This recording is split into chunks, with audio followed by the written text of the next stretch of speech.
Welcome to the Talking the Line podcast, presented to you by Talking the Line Sports Media, giving you our best insights and analysis so you can rake in some cold hard cash on your next sports bet. Now sit on back, open up your mind, and let's cash some tickets. We can't thank you enough for joining us. We hope you enjoy.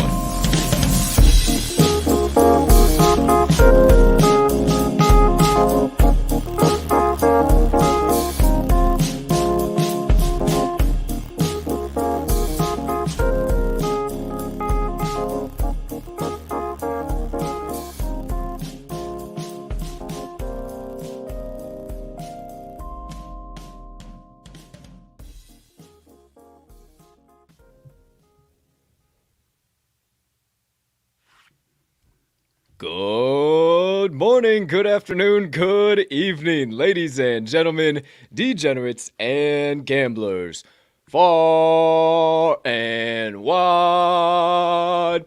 Welcome in to episode number 197 of the TTL podcast, the Talking the Line podcast, presented to you by Talking the Line Sports Media on this beautiful Friday of bets. Happy Friday. The weekend is upon us, my friends, and so you don't have to check your calendar for the first time here today. It is January the 7th in the year 2022.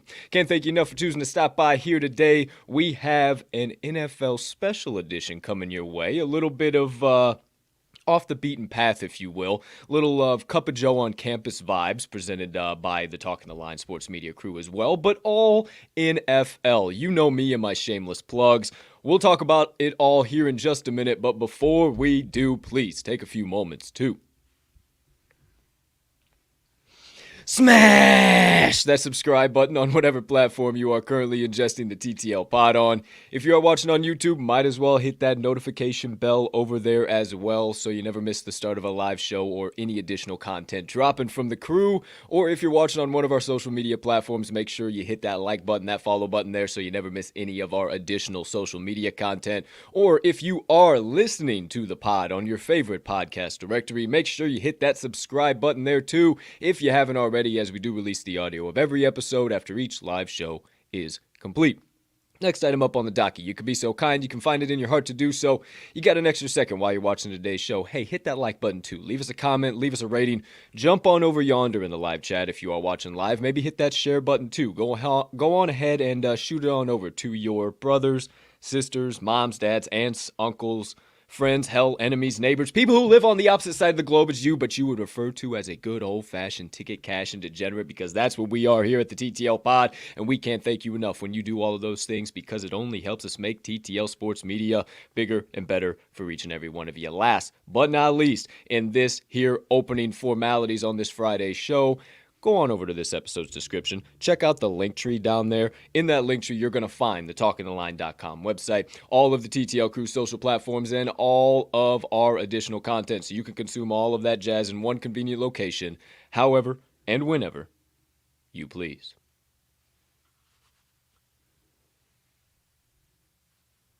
Ladies and gentlemen, and beautiful gambling people, joining us for episode number 197 of the TTL Pod, I am your humbled, honored, hyped, and always handicapping host, Colt and Colt Sroka, and I can't thank you enough for choosing to stop by, kick off your weekend with the TTL Crew. You know the drill, good vibes inbound. We're about to take, hour and a half, 2 hour mental vacation. Can't thank you enough for packing your bags and joining us on the trip. But before we can officially set flight on the Tailwing TTL 420, that's right, ha ha, funny, har har, we are having one more guest join us. He is shaking his head at me. What the fuck are you doing right now, partner?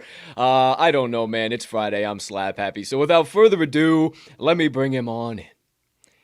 The newfound superstar of the gambling Twitter sphere. He just joined the Betting Breakfast Show. Shout out to Jeff Dawson of East Coast Sports Investors. Excellent show, partner. Can't wait for you to join me with your presence now. Absolutely glowing this morning, the man, the myth, the degenerate gambling legend, and my friends, don't you dare ever forget the TTL Crew's resident Southsider and cheesehead himself, Mr. Riley RMags Magnuson. Partner, how you doing over there today, pal? My man, I am doing absolutely fantastic. Thank you for bringing me in, and thank you once again to Jeff Dawson. Gave me the chance to talk Packers football and Big Ten basketball. I can't ask for too much more than that. So, that's about it for me. That's all. I'm tapped out for the day, dude. I don't know about you, but no, I'm kidding. It is Friday. We are slap happy as always, and I'm excited to get dove deep into what we're doing today, my man. We a little bit, bringing in a different angle here. The last few weeks, at least once a day. So I've got some interesting stuff I'm bringing to the table that I have not told you about quite yet. So I'm ready to dive in. Well, let's go, man. I didn't tell you I took a little extra CBD this morning, so I'm probably going to be having a little bit extra fun here. You know what? It's all going to be one big full circle. We're going to have a blast on today's show. But before we do, we're going to have a little negativity. We got to have a little, son of a bitch! You can cuss out with us. You can be mad at us. I understand. But these days happen. Mama said there'll be days like this. Mama said. So without further ado, we recap the TTL Crew's best bets of the day from yesterday, January the 6th, 2022. Hey, hold on. Let me get rid of that action. Let me actually make this a little bit bigger than what we were doing there. That's better. That wasn't right. Okay, here we go. TTL Crew's best bets from... damn, it doesn't make it as big as when it's like that. I guess it's not, I got it on the opposite screen because I got us on my other screen here. Obviously, that's a little bit better. Okay, so there you go. There you have it. RMags picks 500 on the day, 1-1. Iowa got crushed. Holy smokes. Goodness. Nowhere near, but Washington took care of the plus 10. No problem. No harm, no foul. Partner, any reaction, any thoughts right off the bat from your 1-1 evening on the boards? Yeah, I mean, as far as the Iowa pick, I talked about that about an hour ago with Jeff. Wisconsin, I don't hate where my head was at yesterday. I definitely just underlooked. I mean, Wisconsin is the Wisconsin team that they have always been, except they now have Johnny Davis, the guy that can carry them on the offensive side of the ball when they are, struggling a little bit, which their style of play tends to lend into time to time. Got the Washington pick to the window, got the outright win, did the Huskies, despite being one of the lowest-ranked power conference teams in the country, man. But with the way I was talking, I don't think we should, be getting our hopes up that Washington is going to start rattling off some tickets here. Like I said yesterday, I think that was just a good matchup for the old Huskies there. Sure enough. I'm I'm sorry. That's all I can say. 0-5 day from your boy. Technically, if you did lock it in, because I never saw it drop back down to 3.5. Middle Tennessee did go up to 4.5. They did lose by exactly 4, so cashed 1, technically. I bought back in at the 4.5, so I hope you decided to play that one, if none of them. Just bad beat Central. It wasn't anything like, oh my gosh. The only one that was, oh my gosh, what the fuck, was the SMU. But if SMU was set at plus 2.5, there's no reason they lose by 30 points. I don't know what happened. Really, in any of them, I went back through. Eastern Washington, just a little overvalued at home. I went back through them. Overall, UNT just kind of got sloppy at the end. Should have easily been able to overtake UAB, but they could not win the rebounding battle. Won the turnover battle easy, but could not win the rebounding battle. That is one of the keys that I said needed to happen. They couldn't do it. My fucking Tommies, dude. Rounding everything out. My Tommies, plus 4.5 mags. I got to turn your attention to something that you might not have noticed. And I don't want to blame you for this in any capacity. Actually, I'll blame the graphics intern. Let's say that. I'll just blame the graphics intern, okay? So I want you to direct your attention. Follow this mouse here going across the hardwood up to the top left portion of your screen. And would you like to see what the score of that game is? Oh, boy. 25-13. The Tommies are getting their absolute dicks kicked in. I noticed that this morning, and I say, oh my gosh, Mags mushed it without even knowing he mushed it. Holy fucking shit. So there you go. There you have it, my friends. My apologies. Those days happen. Corner of the how about that? graphic. Did you see that? I was like doing that this morning. I was like, wait. Oh, there's the score. I wonder if that. Oh my gosh, they're getting their ass kicked. But mini soapbox teams need to stop taking graphics of their damn stadium. There's so many I've seen people destroy teams for that in the past. I might even have like a Blackhawks really cool Blackhawks stadium thing, but you look at the score and the Blackhawks are losing, so it's like, why do you have that on your wall? And wow, I'm gonna have to laser focus on these graphics when I'm picking them. So we don't have one today, so nothing to worry about today. Hey, it's okay, my man. It was the graphic intern's fault. And what the last thing I can say is that the last day of losers, the next thing up is a full day of winners. So your last loser, you are one day closer to your next winner. So don't go chasing, don't get wild. I got a handful of stuff we can talk about today towards the end of the show, but it's NFL Special Edition. One final thing, board bender parlay. You see it on there as well. North Dakota, UND, Nebraska, Omaha showing up out of nowhere. Not a good team, and somehow the one home team that decided to fucking show up for us. Hot dog, awesome, great, wonderful. Colorado first in home coat advantage there. Home coat advantage.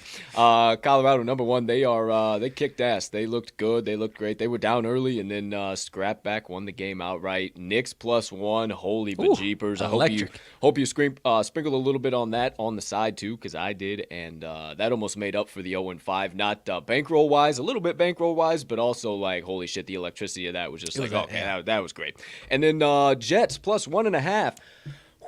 Swing and a miss, baby. I think 5-1, 6-1. I don't know. So, Mags, no. The answer to your fucking question, we are not fucking hockey sharps. We are not hockey sharps. So, all right, my friends, get that out of here. Get it out of here. 7-1. Sorry, 7-1. Oh, good God. Okay, my friends. Again, and even the money line dice were off. The New Orleans Privateers got toasted. Bad beats across the board. It's been one of those weeks. I hope it changes when the kids come back next week, but Tuesdays and Thursdays, home court advantage, nil, nada, nothing. Don't fucking matter. Get it out of your mindset. Don't even look at the splits because they ain't going to come into play. Right. I don't know why. It doesn't make sense to me, but hey, that's how it is. That's how it's been shaken out. Outside of that, partner, I was trying to think there was one other thing I wanted to say about college basketball. Oh, shit, it'll probably come to me second half of the show when we're talking about that. I actually have 7 plays here. Let me see real quick. I think that's what I got. Yeah, 7 across the board. The morning one, I don't know. I'm not going to give it out as a best bet anymore. I still absolutely love it. It's kind of a public side, so I'm not exactly sure what the hell happens. Knowing kind of how my luck has felt over the last couple days here, it just might be this one. I just wanted to get involved in some capacity. Yeah. The New Orleans Privateers and Houston Baptist Huskies, I'm taking the over. It's at 149 market consensus, 150.5, 151.5, 150. It's been bouncing all over the place. Depending on your book, it is what it is. But I think this one's going to steam over regardless. I think a lot of people are buying into the oh, hey, we got to get a play in on the under here last second because both of these teams are super tired. The Privateers went to double OT yesterday. I'm just not buying into all of that. When these teams play each other, they absolutely shoot the lights out. Neither defense is worth a hot damn whatsoever, and the Privateers on a neutral floor, just about every spot that they're in today, it is an over spot for them historically. So it's what I saw. There were barely any under trends because first my eye snapped to the under and it just seemed way too easy. Like, oh, both these teams going to struggle. They seem a little pissed off. So that game tips off in 45 minutes, ESPN Plus, 11 a.m. Central Standard Time if you want to rock and roll on the over with me. I'm rock and rolling on the over, but you do not have to. Like I said, it is in the line movement, especially with all the money coming in on the over and it dropping a couple points. That's not a recommendation of mine whatsoever. So, there you go. There you have it. I'm going to sweat the son of a bitch out, and I think it still gets over either way. So, there you go. There you have it. Outside of that, I have 6 other plays, all college basketball. I'm over the moon with all of them, all the rest of them. I have no questions, qualms, or queries. I love the movement on all the rest of them. So, we'll talk about that second half of the show. So, if you came trying to get the usual RMags best bets, Colts best bets, special play of the day, moneyline dice roll, you ain't gonna find it. Well, maybe we'll have time for the moneyline dice to make an appearance. Who knows what happens? We might get down a couple of rabbit holes. But what I do know right now is it ain't gonna be like the usual. It's a feel good Friday. It's a fun day Friday. Since we don't have Sunday fun day shows, it's a fun day. It's a Friday fun day. There you go. Sure. There you have it. So we're gonna kick it back a little bit. Your boy falling into his his whole fucking screen back here, and we are going to shift gears completely. First things first, let me preface this by saying I have no earthly idea how in the hell we have got through 18 weeks as fast as we have. That's right. It is week 18 of the NFL season this Sunday, the first ever week 18. So that's absolutely awesome. That's absolutely electric. But no, Mags, you are not dreaming, my friend. It is full real deal Holyfield. I don't know where the hell, again, I don't know where the hell this time has gone. I am absolutely, I'm beside myself that we have already gone through 18 weeks. So it's only right that, hey, we spend a whole Friday show talking about everything NFL. Thoughts overall? 18 weeks here and gone out the window. What the fuck? It feels like last week we were doing, 25 days worth of fucking team specials, man. Team previews. Like, what the hell? I'm sitting next to you doing these team previews, dude.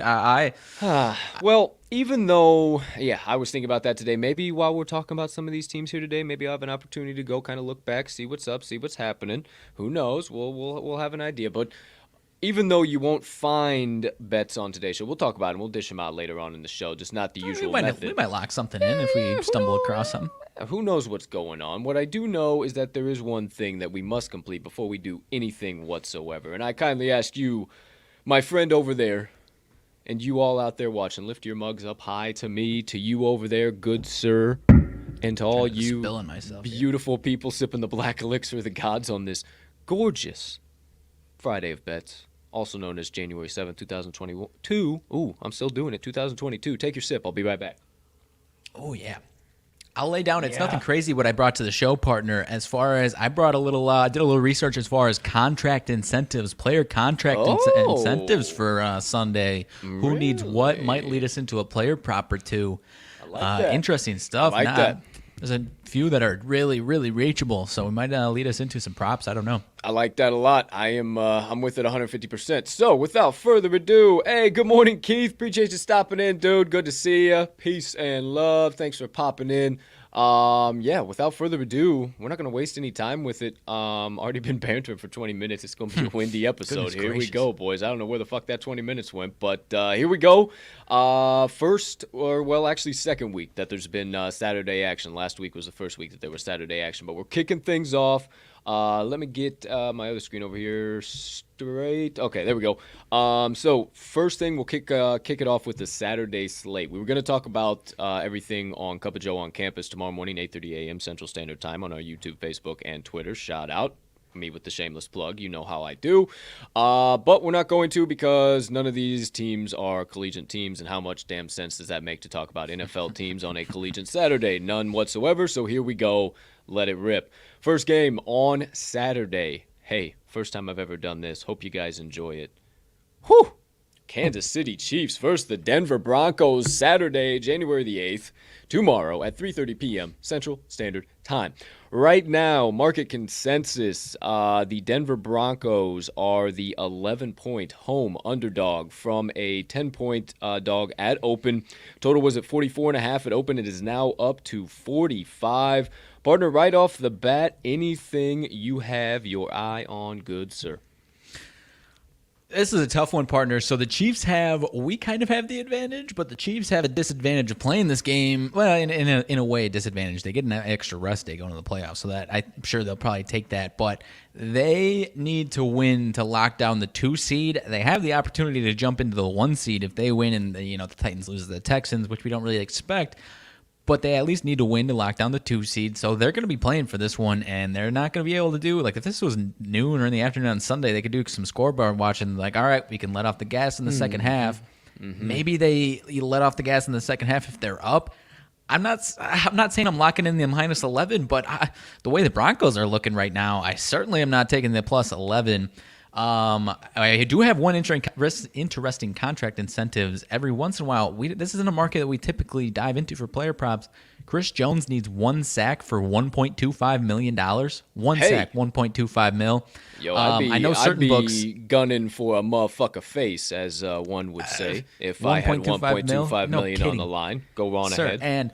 And I was looking. I do not see any of those props up yet, but I know certain books do have guys to get a sack. So take a note of that one. If you see some nice odds for Chris Jones to get a sack, he gets a nice crisp of $1.25 million. So if I see that and it's not some stupid chalk to eat, which I again haven't dove too deep into those markets all season long as far as player sacks, but I have a couple times had a little bit of success. I at least looked at it, but I don't know that I've locked any in. But that would be one that I'm interested. I don't know about you, but as of now, I could see the Chiefs laying the absolute hammer down, winning by at least a couple touchdowns. What about you? Yeah, I could too, man. But the problem, it does matter a lot for seeding. I'm not running to the window, like you said, to back the Chiefs at minus 11. They've been steamrolling. They've been rocking and rolling. What now? They covered 6 straight before they lost straight up and against the number of the Bengals. Last week, which I had the Bengals. Shout out. Thank you, Bengals. Appreciate the hell out of you. I just don't know. The thing that really gives me pause is Drew Lock is on the injury report, but he is probable. So a healthy Drew Lock, I don't like in the first spot, and then you're going to give me a banged-up Drew Lock. Sure. They haven't scored over 13 points in the 3 games that he started for him. 13 in the last 2, and then 10 when he came in after Teddy got injured. Eddie's still on the IR. He ain't finishing this. They ain't have no playoff hopes, nothing in between. So I think Kansas City could absolutely dominate, but how you finished it too, they could be scoreboard watching, be up by 14-17, see one team in a certain spot and say, okay, we're good. Who gives a shit? We don't need anything anymore. Put all the 4-string guys in, and then all of a sudden Denver sneaks in the back door and covers it at 9 or something stupid. So not something I'm really trying to get involved with this one. As far as the total goes, I would say under, because it just seems like it's going to be like the public perception is, Kansas City's at least going to score 45 by themselves, crying out loud. Sure. And I just feel like, okay, yeah, maybe they'll score, but maybe just 28-0. It's not going to be anything absolute crazy. And then again, it could be like 28-17. I don't know. This game really confuses me, man, to tell you the truth. I lean under if I'm leaning anywhere.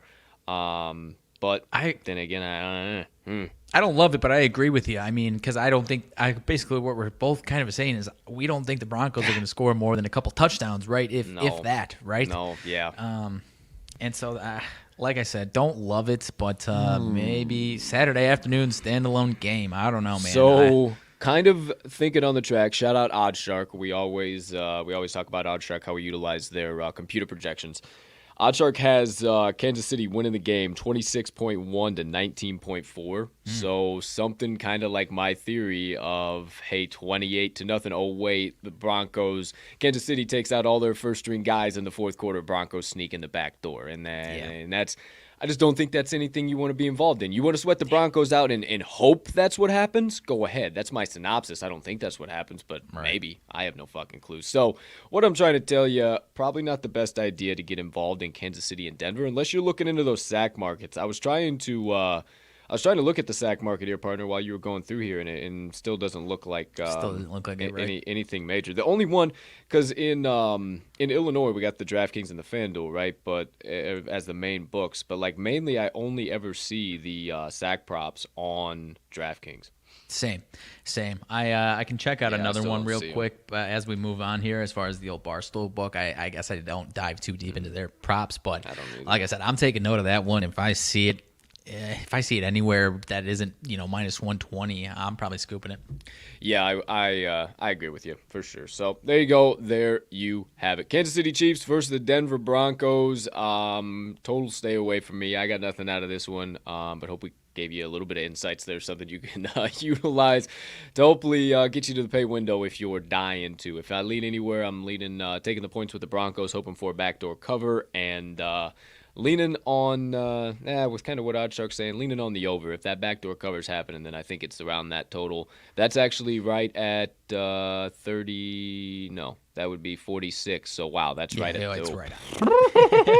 So that honestly has me. I think I would so much less concerned. Yeah, I think I would kind of lean the under then in that case. It's the over's generating some pretty severe monetary liability right now. So okay, there you go. There you have it. Kansas City Chiefs, Denver Broncos. We'll have plenty more value on Cup of Joe on campus tomorrow. College basketball slate 8:30 a.m. on our YouTube channel and all of our social media platforms. You know me and my shameless plugs. It's Friday. Here we go.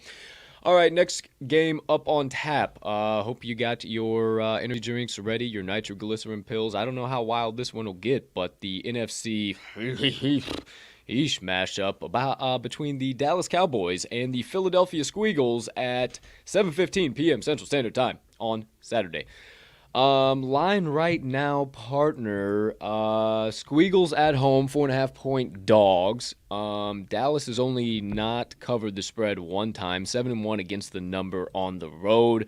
Total is at 43.5, has gone up a point from open at 42.5. Oh boy. If I'm leaning anywhere, I'm going to lean with the home puppy dog. Just because I think they're clipping just at the right time.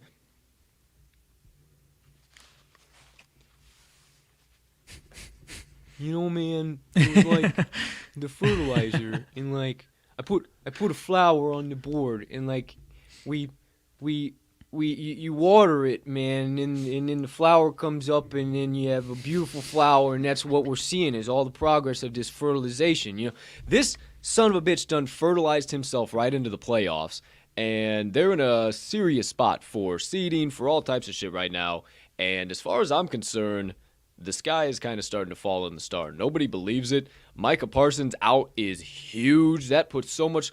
When you have a defense that is pretty much generated on star players having really, really serious success game in and game out, and they have to generate the electricity for that defense, and one of those guys is pretty much 100% likely going to be out, that's a pretty significant hit, in my opinion.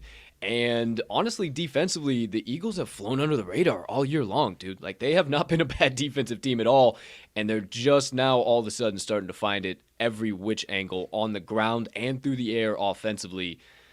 I know I'm a Alabama homer, but roll tide, baby. This is the time when, if you are an Alabama alumni of any type or a current Alabama player, this time of the year, there's something in the air. It's like kind of like the bat signal in the sky. All previous Alabama players and alumni see it, and they all kind of have this same energy, and they just simply can't lose during this time of the year. So whatever team has more Alabama players on it is I'm going to back. So I think my rationale, man, I really shout out Amari Cooper though too, one of my favorite Alabama receivers of all time. Conflicted, huh? I'm not conflicted at all though, but I would take the 4.5. I honestly think I would. This matters a lot for the Eagles, and Dallas struggling too much offensively for me to trust right now. I think I agree with you. I might just stay away from this one, man. I'm still trying to figure out what the motivations are going to be. You're not wrong about the Eagles could move up in seeding, but moving up in seeding could mean a date with Tom Brady and the Tampa Bay Buccaneers. So I actually don't. I mean, I'm not saying they want to lose this game to avoid that. They obviously still don't know that. LA, the Rams could lose, and the Bucs could win and get the 2 seed. So I think they'll probably be playing for the win, but I also wouldn't be surprised if they rested some guys because they're locked into the playoffs. I'm out on this one. I'm out on this one completely. Got no contract incentives that I saw on this one either, so I'm out on this one for now. A couple of shout-outs before final thoughts. Shout-out again, Jeff Dawson. Can't tell you how much we appreciate the hell out of you before I do another shout-out. Shout-out the Amigos, Joe and Dion. Shout-out, both giving us a little bit of love this morning, so I wanted to shout you guys out. Appreciate the hell out of you. And then talking about the Squiggles, shout-out our guy, Newbie Talks. If Newbert is in attendance, your boy, I might have to shoot a text real quick. I'm gonna shoot a text to Newbie and actually ask him if he's gonna be in attendance. We'll come back to this game. I'm gonna see if he's gonna be at the front. Right? He's turned it completely around. If Newbie's at the game, we're taking the 4.5. I'm thinking I'm taking the 4.5, and I don't think he would have any reason to not be in the 500 section this weekend. But we'll see. We'll see what's happening. But yeah, that's where I lean. But it's kind of a stay away right now. Actually, 56% of bets, 73% of money wagered on the Philadelphia Eagles plus 4.5 at market consensus. 44% of bets, but 97% actual money wagered on the money line at the Eagles plus 176. And as far as the total goes, pretty low, 43.5 this week. You'd think with the two teams playing, that's going way over. Well, yeah, the public does think that. 69% of bets and 55% of money. So a little bit closer of a split. Under getting 45% of money, under 43.5. Looks like it's getting the juice at market consensus, minus 112. So, the mo you know all about the Dallas Cowboys and the Philadelphia Eagles. Now, while we kick off the Sunday slate, I'm going to send that text to Newbie, see if he's going to be in attendance. I can't wait to see. But first Sunday game on tap. I think I'm going to be hammering in a play live here, Bubba. But I'm going to let you kick things off here. Next game up. Yeah. How about that? Indianapolis Colts against the Jacksonville Duval. Because who knows how, probably not many times outside of this section here. You guys might get really annoyed with me because outside of this segment right here, right now, I don't know the next time I'm going to be able to say that for at least another year. So, partner, please kick it off with the Indianapolis Colts and the Jacksonville Duval Connie Jaguars. Dude, I am out on this game, so far out on this game. I do not disrespect you for what your thoughts are, because I know where your thoughts are lying. I know what the narrative is of this Colts team, but I have 0.00000 interest in any type of action for the last time on the Jacksonville Jaguars. They have kicked us in the teeth time and time and time again. So either you're trying to get kicked in the teeth one last time, or you think this is the last type of redemption to get it all back. I don't know. Like I said, I'm not hating on you for the pick. I don't hate the plus 15. I really don't. I don't know if you're, because there's the whole narrative. Colts haven't won there in whatever it is, 5 years. And so people are interested in the money line, which you might be, which I can respect. I love those type of narratives. No, but this Colts team needs. I'm not interested. I'm over the fucking hill. Oh my gosh. This Colts team needs to take care of business to get themselves into the playoffs. They're not just, shit, we haven't won there in 5 years. Fuck, this is going to suck. They want to change this whole damn narrative. So I respect the hell out of it. I really do. But I will not be joining you on this crusade here with the Jacksonville Jaguars in Week 18 for the last time in 2021-2022 season. Damn. No. Shout out Newbie. No Eagles game this weekend. Let's see. Absolutely appreciate the hell out of you, Newbie. If you popped in at all, you are the man. Follow our guy at Newbie Talks on Twitter. Member of the Cash Considerations crew. Our guys might be seeing some content coming from us in the Cash Consid crew soon. Who knows? Who's to say? But also follow our guy, the Sportsbook Consigliere at SportsBK Consig. Also our guy, Carl C.H. Haskell. I believe he's just at Carl Haskell. Pretty simple for you to remember there. Yeah. CarlHaskall, our boy, C.H. Check them all out. He is going to the Sixers game tonight, so potentially a little something we need to discuss there, as well as if the Eagles do win this game. We talked about the implications of potentially going to play old Tampa Tom in the old the Tampa Bay Q Gronkaneers, we'll say. He said he is going to that game if they do play. Okay. So then we got some serious discussions to have if all that shakes out. But there you go. There you have it. Shout out Newbie Talks. Okay, Mags, back to the Eagles, or back to the Jags and the Colts. Last point for me, partner. If the Jags lose this game, they get the number 1 pick. If they win this game, they mess around and get the 2 or 3 pick. They ain't trying to win this game. This is the most easy no-brainer. They're tanking this game that has ever tanked. See, I would generally agree with you on that front. Damn, Fairfield dropping down. I'm sorry, I didn't realize this. Fucking Fairfield, this is pissing me off. This better come back up. I don't like this at all. This is making me mad. This is a brand new Fairfield team this year. We'll talk about that later. But see, the one problem with that is I just don't know if Darrell Bevel's smart enough to tank, dude. Like, I really, truthfully, honestly don't know if he's smart enough to tank. Like, do you think he's smart enough to win a football game against a potential playoff team? Yes, a potential playoff team that is absolutely a clusterfuck right now. Market consensus is at plus 800 for the Jacksonville Jaguars. They are plus 597 projected per Action Network. They are plus 730 on the FanDuel Sportsbook, and per market consensus of our friends over there at the Action Network app, that line's dropping down despite the Colts getting 94% of bets and 97% of money on the money line.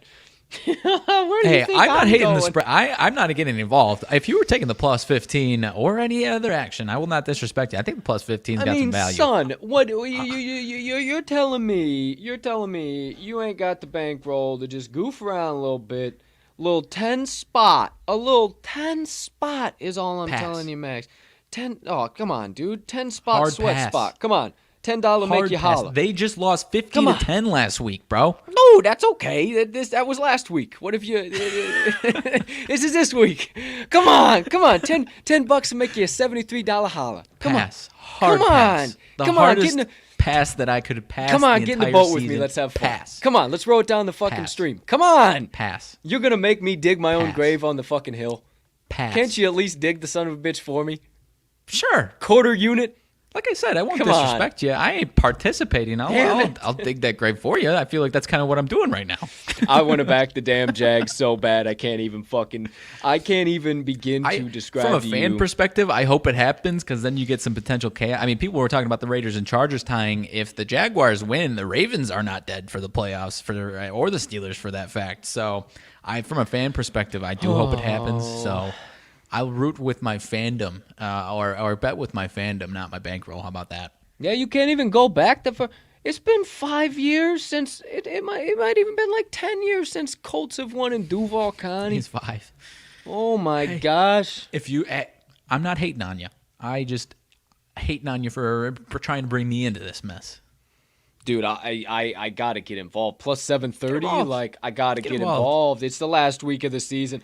Only because I just don't think it's going to stay in the bet slip for now, but only just because I don't think Bevel's smart enough to fucking, they're not going to be in tank mode, and I can just see old Carl Wentz having it in his mind that he just needs to, I got to get all these Superman plays in the ball, we got to ball out, and he just, bonehead after bonehead after bonehead, and we see, a 9-6 game like we saw with the Bills. I don't know. Maybe I'm crazy.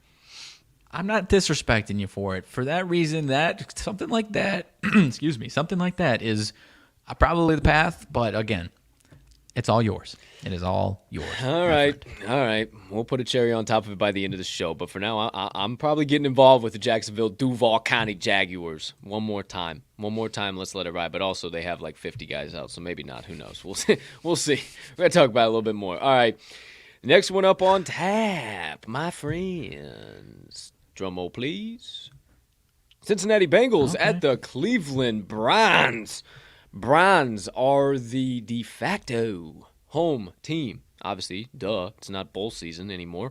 They are at home in the dog pound, laying 6 points to the Joe Burrow-less Bengals. I was going to say should be, but they are Joe Burrow-less. They are not going to have him. So we get the wonderful, legendary, electric Kyle Allen. Brandon Allen. It is Brandon Allen. There's two of them. There's a Kyle Allen that is for the Washington football team, I believe, maybe, kind of, sort of. I have no idea, actually. Was Kyle or Brandon the one we saw at Lambeau? Kyle was the one that played for Carolina, right? I think now I don't know. I get them confused. Kyle and Brandon. In my head, it's quarterbacks. just the same dude. I think they just travel back and forth, and it's the same guy. Like, it's the same guy. We need you over here this week. We need you over here. Hey, Brandon. Okay. All right. Well, either way, Brandon Allen getting the start for the Bengals. I have no interest in putting any of my money on him, and I've said it before on this show. I actually have more faith in Case Keenum than I do in Baker Mayfield under center for the Browns. Laying 6? Oh, laying 6? No, not really. But I'm not taking those 6 points with the Bengals. I think I'm out on this one. Boy, oh boy, total at 38 too. Holy cow! I mean that's absolutely insane. If anything, I think the dog pound defense has a little bit to play for. Probably pissed off missing the playoffs. They want to smack around the quarterback that really has in their mind, like, who cares? This isn't Joe Burrow. If we tear this guy's ACL, like, what the fuck ever. Like, obviously they're not like gunning for that, but like we're gonna have a little bit of extra fire in this game here today. Like, fuck whatever the hell happens, it happens. So. Yeah, I mean, and the Bengals just seem totally comfortable with coasting through this, getting some guys some rest. Obviously Burrow, but I think a lot of other guys as well. If they lose, they run the risk of dropping to 4, but it seems like they're okay with that. Obviously, if they're sitting Joe Burrow, so I'm out on this one completely. Yeah, public dog here in this spot, to tell you the truth, actually. Just about 60% of bets on the Bengals plus the 76% actual money wagered on that. But money line plus 215, 31% of bets with 58% actual money wagered on the Bengals money line. So maybe something a little, it looks like the public are like, oh, we got to add the Browns all to our parlays. Minus 265, 69% of bets coming in on the Browns. So a little something to think about there. And then you got a total as low as 38. Obviously, everybody's, well, that's got to go under. Goodness gracious, all Friday. 67% of bets, 79% of money landing on the total, the under in this matchup, under 38. So I don't know. Might be a good day for whoever the Browns got going at running back. I know Nick Chubb was a little banged up on wherever their last game was Monday night. So whoever's definitely getting the start. D'Ernest Johnson film, maybe. If it is, whoever's definitely getting the start. Maybe the Browns, whoever's starting at running back for the Browns, might be worth some type of action there. Yeah, I actually have him. I can't lie to you. I know you're old commish, but I have him stashed on the old bench. Fuck no, he's out. I don't know what they're gonna do actually. I have him stashed to see what's gonna happen because I think some teams would pick him up and make him their number 1 or number 2 at the very worst. I mean, he's a stud, man. He's a stud and a half. He's solid. He's very solid. If given the right workload and behind a productive enough offensive line, sure. Give me D'Ernest Johnson every day of the week. I mean, sure. When both Kareem Hunt and Nick Chubb were out and it was only him getting the rock.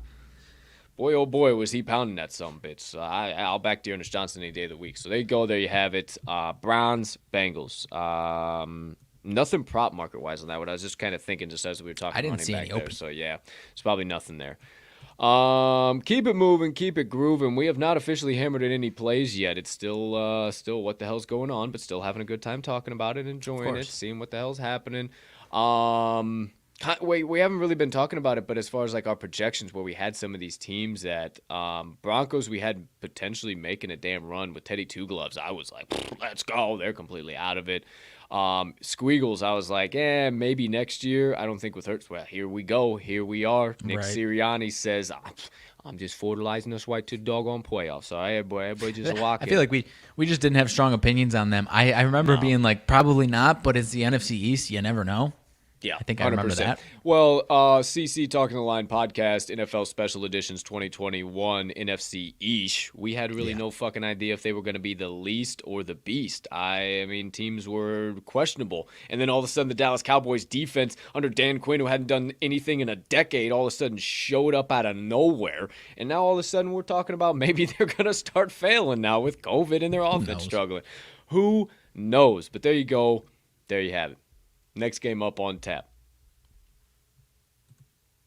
Chicago Bears, Minnesota Vikings. I was gonna wear some Bear stuff one last time. I shout out the Stool, Viva the Stool, little Chicago action on here today. Also shout out Chalkboard. Damn, I'm fucking repping up everybody here today. Shout out Seriously? Chalkboard as well. Download the Chalkboard app on the App Store. Follow them at Chalkboard HQ on Twitter, and then also jump on in the Talking the Line board. Hop in one of our channels, talk some shit with the crew. We're live. We're actually planning some new stuff with them, but we're usually live 6 to 7 p.m., maybe 8 p.m. Every day of the week in there, talk some shit about college basketball or whatever's live in prime time. Hammering in live plays, everything in between. So pretty much Discord, but only for sports betting and injected with a couple of rounds of steroids. So there you go. There you have that. Chicago Bears, Minnesota Vikings.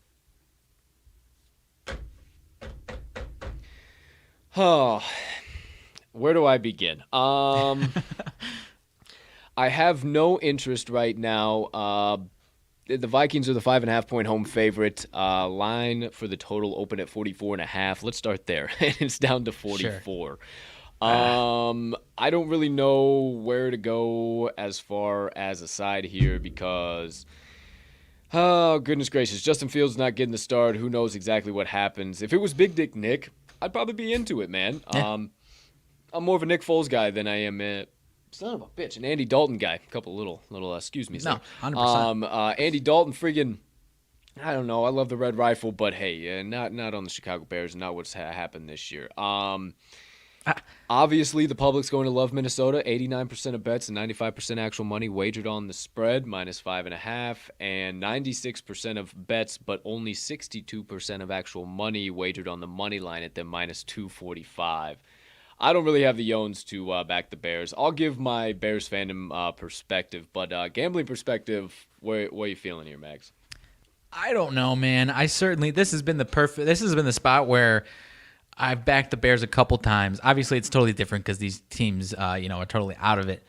I've backed the Bears at a 5.5, 6.5 spot like this that looks like all the public in the world is on the Vikings. Okay, the Bears are the spot, and then they get their teeth kicked in. So I'm not going there, partner. And the way the total has dropped has me kind of off what I was going to say. I'm interested, aside from that, I would have been interested in the over without Justin Fields. 17-9, these two teams played the first time around.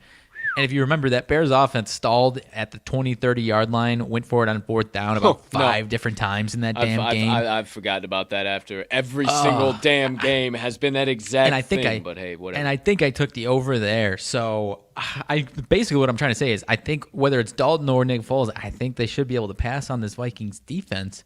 But again, it might be the same case. Who knows how motivated either of these teams are is really what's finally keeping me away from this, man. Because if the Bears, are the Bears going to come out and we got to win last one for Matt Nagy? Or are they going to sleepwalk through this game because they don't give a shit about Matt Nagy? He's going to be the fucking head coach of the Bears next year. We'll talk or vice versa from Mike Zimmer. I don't know, man. I'm out. I'm out on this one. Yeah. I am too. Maybe a little tiny sprinkle on the Bears. It's week 18, the first week 18 ever. I literally have not bet. I bet on the Bears one time and they got smoked. It was when I was telling you had them on the show and I was like, oh fuck, I liked it, but it's Mag's play. Here we go, and they got absolutely toasted. So I can't remember. No, I took them. Yeah, I didn't take the total. I took the Bears +7 against the Vikings in Soldier, and that's why they lose 17-9 because they stalled 20 times. Good grief. I watched it all year. I watched it so much all year. They ended up getting segregated to my side TV. One of the side TVs that plays the local games while Red Zone and all the good games are going on the 55-inch. I was trying to look through here while you were talking. It looks like Cousins is going to be back in action. Yeah, I think so. He's got no contract issues, nothing he's probably just going to get some extra work and close out the season. Yeehaw, there you go, NFC. Yeah. Bye-bye. As far as the Bears, boys and girls, oh boy. Again, as the days wear on here, I still just have this weird feeling inside of me that Matt Nagy is going to be the head coach of the Chicago Bears come next year. And as much as I'll gladly eat my words. I will. I promise I will. And I'll be excited. I will. I'll be ecstatic and I'll be overjoyed when we get the next coach, whoever it was, just as when we brought in my boy Grandpa Rossi for the Cubbies, David Ross come in, just like we did that. I was excited. Everybody was, what the fuck does he know about being a manager? This is ridiculous, blah blah blah. I was all about it. Fuck it, let's go. It's a new guy. Here we go. We lost Madden, son of a bitch. That sucks. Let's go. I've never been a huge Nagy fan, obviously. No Bears fan ever has. But at this point, I feel like I have to respect him as a human being, as a man, because he gets toasted everywhere. The United Center, Soldier Field, hell, even his own son's high school football games, for crying out loud. So at this point, man, no, I don't think it's good for the organization for him to be the head coach of the Chicago Bears. But do I think there is a shot in hell? There are a few chances here, slim and none, that he's still the head coach in Chicago. Shout out Lee Corso, that he is the head coach in Chicago come next season.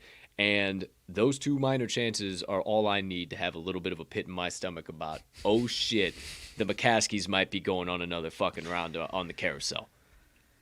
I don't know, man. I think you're safe. But I at least have that same 2% inkling that you might be right, as much as you are. It's just there. It's just there, dude. And it's like my intuition is really, really, really good. And sometimes, man, it's just I don't know. But obviously, it's just how he keeps saying oh, I haven't been told that. And when are we gonna hire a new coach? When are we gonna start a search? February, March, next October? What are we doing here? What are we doing? Come on, Bears! One time, can we just do something smart? No, the answer to that is no. I don't think so. So off my soapbox, Justin Fields said man. some nice ththings about him, so maybe that'll keep him around, huh? Maybe, because that's what I think too. Literally, he was the Justin only Fields other coach. I don't like all this talk about Nagy. I thought it was, I liked what he did for me this year. Bruh, outside of Nagy, Shanahan was the only other coach at that secret pro day. He had the fucking face mask on and nobody knew it was Nagy. They're tight. He went out of his way to make sure we got Justin Fields and nobody knew about it. You're telling me they're just going to break up that quote-unquote whatever chemistry there is and just rip up that playbook, play sheet, style, everything all in general? Hey, figure it out, Justin Fields. That's what scares me, dude. The Bears, we have literally a GM, not a GM, an owner who has literally said, well, I'm not much of a football guy, but at the end of the day, I really think they're doing the very smart thing. You know what? Why don't you just go ahead, find another man in the high castle who actually cares and understands what's going on in between the numbers, instead of you just filling your pockets? Or better yet, why don't you just ring-a-ling me? I'm about 2 minutes from the new place that you guys just bought. I'll figure it all out for you. Move it on down to Arlington Park. We'll just blow the whole son of a bitch up. We'll come up with a new name, new franchise, everything all in between, and we'll go get a couple of Super Bowls. There it is. There you have it. I got it. Off my soapbox. We'll be here another 2 years. I'm not talking about the Bears until September. That's a lie. Everybody knows it. But gosh darn it, I was really hoping we could do something this year. Hey, one more time before you finally get your eye. Hey, you either get one more chance. Either he's gone or he's not. That'll be probably the last Bears soapbox for a few months. So yeah, I can't hate on you for getting it out. I would say so. We'll see if he when the news drops, that'll be the last time I talk some shit, and then if we get a new coach or whatever the hell happens from there. But damn, I really wanted Byron Leftwich. I love the hell out of that man, and he's deserved to have a head coaching spot for a long damn time. But it really looks like he's going to Jacksonville. Okay, speaking of things I won't be able to say very much anymore, Duval. Okay, continuing. Next game up on the noon slate, the Pittsburgh Steelers going up against them Baltimore Ravens. Steelers are on the road, obviously. Ravens at home is the 5-point favorite. I does believe that Lamar is back this week after a bunch of nonsense, the ankle, the COVID, whatever's going on, stupid Uncle COVID, his stomach, whatever, case of the poo-poos. I don't know, whatever the hell it might be. Yeah, he's not on the injury report from what I see, and Tyler Huntley is with an illness. So if it ain't one, it's the other. Either way, I think Tom, goodness gracious, I think Big Ben, got his win one for the Gipper, his last win one for the Gipper moment at Heinz Field. I would lay the 5 in this spot. I think this is kind of like the first one that I've had enough confidence that I would lay the 5. But then again, at the same time, because this year and traditionally, the Steelers as a road dog, just not spectacular. But yeah, and they're also a public dog and a half right now. 69% of bets on the spread, +5 for the Steelers, 60% of actual money wagered. Baltimore Ravens, 31% of bets, 40% of the money on the spread. So, looking at money line splits real quick too. Yeah, another public dog. Steelers are at +180 on the money line, getting 64% of bets and 96% actual money wagered on the money line. Can you say and spell severe monetary liability? Well, I sure can. And if you're going anywhere, you got to be smart and not take the public dog. I think what that is Big Ben got his last one.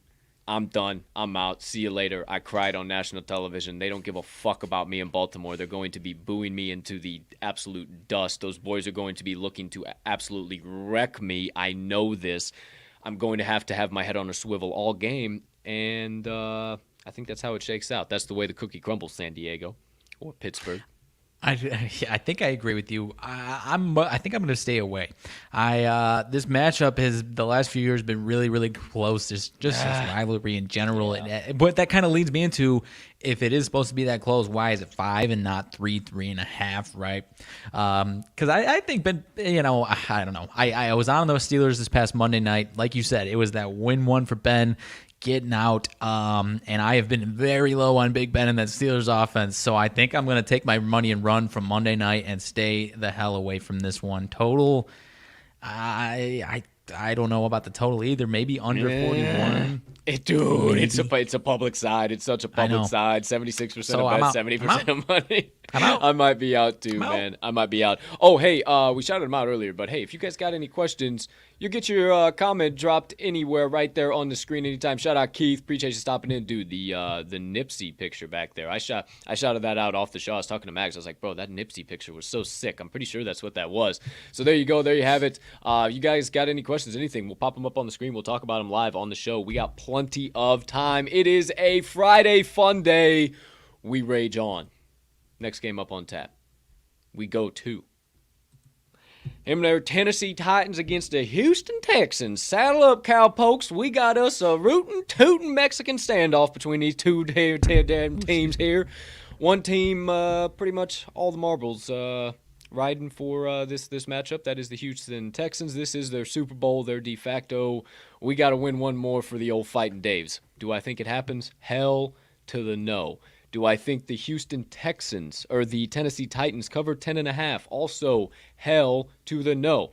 Talked about it, Kansas City and Denver.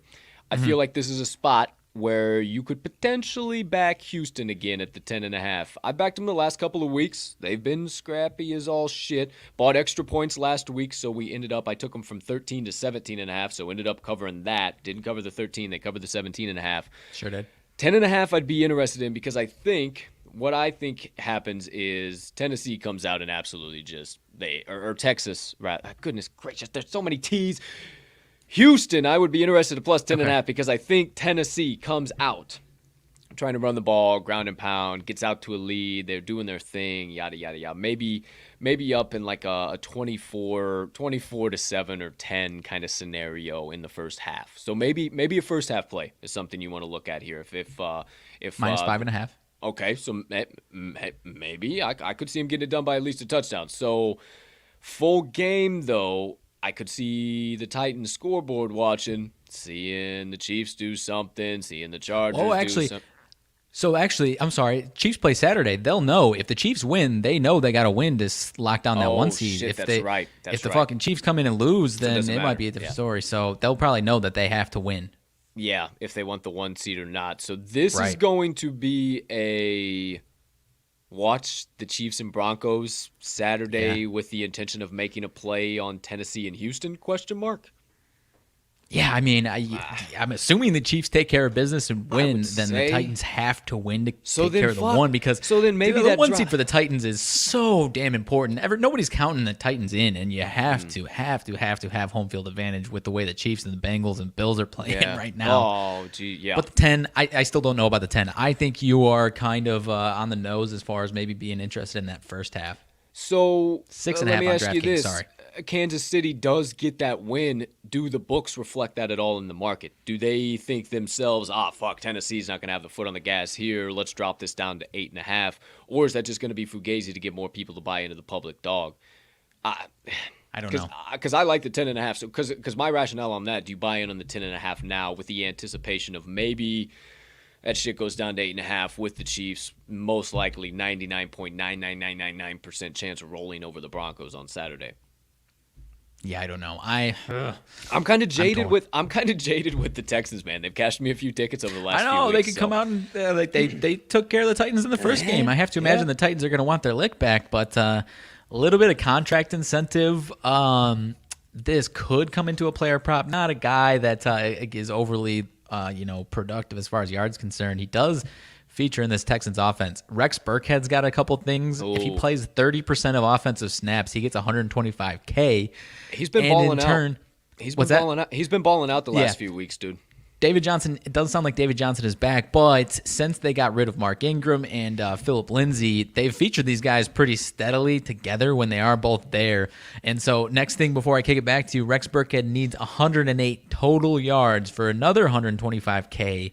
That seems a little steep for him, but maybe they just say, hey, the only thing we can do is get our boy Rex $250K if we just load him up. I don't know, man. He's been balling. Maybe a touchdown sprinkle? Obviously, these touchdown doesn't play necessarily into these, but you know what? I'd be willing to fuck around with to score 2+ touchdowns for Rex Burkhead. I would be willing to, man. He's done it one time in like the last 5 games. He has been balling under the radar. Nobody gives a shit about the Houston Texans. That's why, nobody watches that shit. So TD scored 2+ touchdowns. Rex Burkhead is plus 1,600. I mean, dude, 16-1 odds you're giving me. I mean, and that's Rex Burkhead. Boys. 210 for 1 touchdown. I might. Boys. So $10 will win you 160. I mean, I think it's worth a sprinkle. He might have a game and a half. I was going real quick back to the trends. I think I'm going to stick the 10.5 on my bet slip. I'm not going to hammer it in quite yet. But Titans are 1-6 against the number their last 7 meetings in Houston. 6-14-1 against the number last 21 meetings overall, and the home team is 8-3 against the number the last 11 meetings. What do you want to trust? The one game, finally, the old Titans break the trend with probably no need to play for this because they, or maybe the need to play. Well, I guess maybe they do need to play for it if they probably Chiefs do. Oh, jeez. This one hurts my head, but I like the 10.5. Well, I mean, as much as we're talking about Rex Burkhead, the Titans defense actually defends the rush pretty well, but I have to imagine with him needing 30% offensive snaps, they'll probably be at the goal line once or twice. I'm sprinkling at least 1, if not 2 for him, man. Yeah, definitely sprinkle. Those round, I think the yards, because it's total yards, but it's not like he gets featured in the passing game all too much. So yeah, dude, that might be a little steep, but maybe even maybe his yardage total will be low enough. It's not going to be up over that crazy high. Maybe it'll be low enough to where they're still trying to feed him the rock to get him those incentives. So I don't know. Yeah. We'll see. I like to sprinkle on the anytime touchdown Rex Burkhead and 2+ touchdown score for Rex Burkhead as well. So this bad boy cashes. You better believe we're gonna clip it up and put it on social media and say, "Oh, we had it already. Here you go." There you go. There you have it. The Houston Texans and the Tennessee Titans. If I lean anywhere as well, I'm leaning Texans plus the 10.5. Next game up on tap. Partner, are you willing to die on the hill one last time with me? Uh-oh. Washington football team against the New York City football Giants. A team that you have been so vested in fading over the course of the last 5 weeks. And now it comes down to we see the maroon-covered glove laced in gold trim, reaching up from the dirt one final time and saying, boys, TTL Crew, grab a hold. Reach out. We're only laying a touchdown. We can get it done, we promise. We got the Heineke man. Taylor Bud Lideke, we meant to say. We got Jarrett Patterson coming up, needs the quality tape. Grab a hold one more time. We promise to get it done defensively. Partner, do we have the owns to do it? Do we have the Yones to affix bayonets and get back on the bunker hill that is known as Washington Football Team Summit? Or do we stay far away for Week 18 of the NFL season? Good grief, man. Doesn't the 7 just feel a want little too easy? So I have a different angle that I definitely am interested in. As far as the 7, I don't know, man, because the Washington Football Team has jacked us around. Not Mike Glennon for the Giants. I do believe it's going to be Jake Fromm. Glennon is 100% out. Fromm's even worse, dude. I've been full fade train of the Giants, and it has worked out so damn well for me. But now, partner, 7 just seems too easy, but I want it. I do want it. The angle that I definitely am interested in, partner. So you mentioned Mr. Taylor Bud Lightkey. I actually didn't know this. I learned more about this after I wrote this down. His incentive, he's actually had incentives that if he plays 60% of snap counts in individual games and wins, he gets an extra $125K. So if he plays 60% of snaps or more and gets this win, he gets an extra $125K for a guy that makes a base salary of $1 million, probably the lowest paid guy that's been starting as consistently as he has. So what I'm saying is maybe this is a potential first leg of a 2-team teaser. We might need to find the other second team. Very interested in the WFT in a teaser, my friend. I like where your head's at, Max. Totally gloss over that because it does really scare me, the fact that they're getting 70% of bets and 98% of money wagered on the spread. And then you just click over to the money line, 6% of bets for the New York Giants on the money line. Nobody believes in them at all except somebody who's got a fucking bag that drops 76% of actual money wagered on the money line on the Giants at plus 250. So, as far as I picked the under last week, Bears Giants. I should have taken that. Was one where I was just like, I don't trust the Bears enough. Even they came in and smoked them. Why wouldn't it be the same thing? I don't know. Team total for the Giants, partner, 15.5. Am I crazy to think that's free freaking money under 15.5 for the Giants? Am I crazy thinking that is just late Christmas present under 15.5 for this team? Yes, because I think the exact same thing. Oh my gosh, are you kidding me? No way they score over. No way they get over 10. There's no way they get over 10, dude. And it's not even getting the juice. They're not even giving you the juice to take the under. I mean, come on. I'll take it all. I'll take it every day of the week, twice on Sunday. I don't know. I like it. Trying to pull up our friends at OddShark. I didn't check this one out as far as what they got. I got it over here. I got it already ready to rock and roll for you. It is. I haven't been going through these. 20.2. You're lying to me. Washington Football Team wins 20.2 to the Giants 19.4. How about that? Wowza kapowza. I don't know how they score 90 unless they get it off of a turnover or something. But that defense has completely just disappeared over the course of the last few weeks. Like that was the only thing they could. That was the only thing they could hang their hats on. And hey, we're not running a clown show organization over here. I mean, I don't know what the fuck. I don't know what we see from the Giants, but I don't think it's anything good, dude. I want to lay the 7, but the 7 scares me. I think we need to find a partner for that 7 for a teaser spot. But I also I don't think you're crazy on the under 15.5. Jake Fromm, I have zero faith in Jake Fromm. Zero, none whatsoever. I wish it was Glennon. If it was Glennon, get Glennon. Hey, no shout out. disrespect. Hey, here's another shout out. Shout out our guy Juan at Bears Fanatico. I think it's Bears Fanatico. Maybe it's Bears Fanatico 99 on Twitter. Let me look it up real quick, just so I can tell you guys for sure. But I saw him tweet the other day. Bears Fanatico 94. Fanatico 94. He tweeted last week, every time Mike Glennon makes a mistake, his neck grows 2 inches. Yeah. It's not wrong, man. It's not wrong. Hey, my sister-in-law actually used to babysit his kids back when he played for the Bears that year. Lord have mercy, man. Yeah, I know plenty about a long neck, long neck Mike. Goodness gracious, all Friday. All right, Washington Football Team, New York Giants. If we're going anywhere, we're going to try and find a partner for the football team minus a 7 and under 15.5 total points for the New York Giants because they're starting Jake Fromm, and how the hell do they get anything done there? Okay. Next game up on tap. Oh, boy. Uh-oh. Where are we at? The Green Bay Packers going up against the Detroit Lions. I take my headphones off because I don't want to hear this cheesehead nonsense. But I gotta be here. Here we go. Partner, I give you the floor. I'm staying far away from this one. I don't know what the hell's going on. You got the inside beat. What's the word? My man, I am trying to see if I can pull up. DraftKings does not have any first half odds. This one is sitting at 3.5, opened right around Packers -1.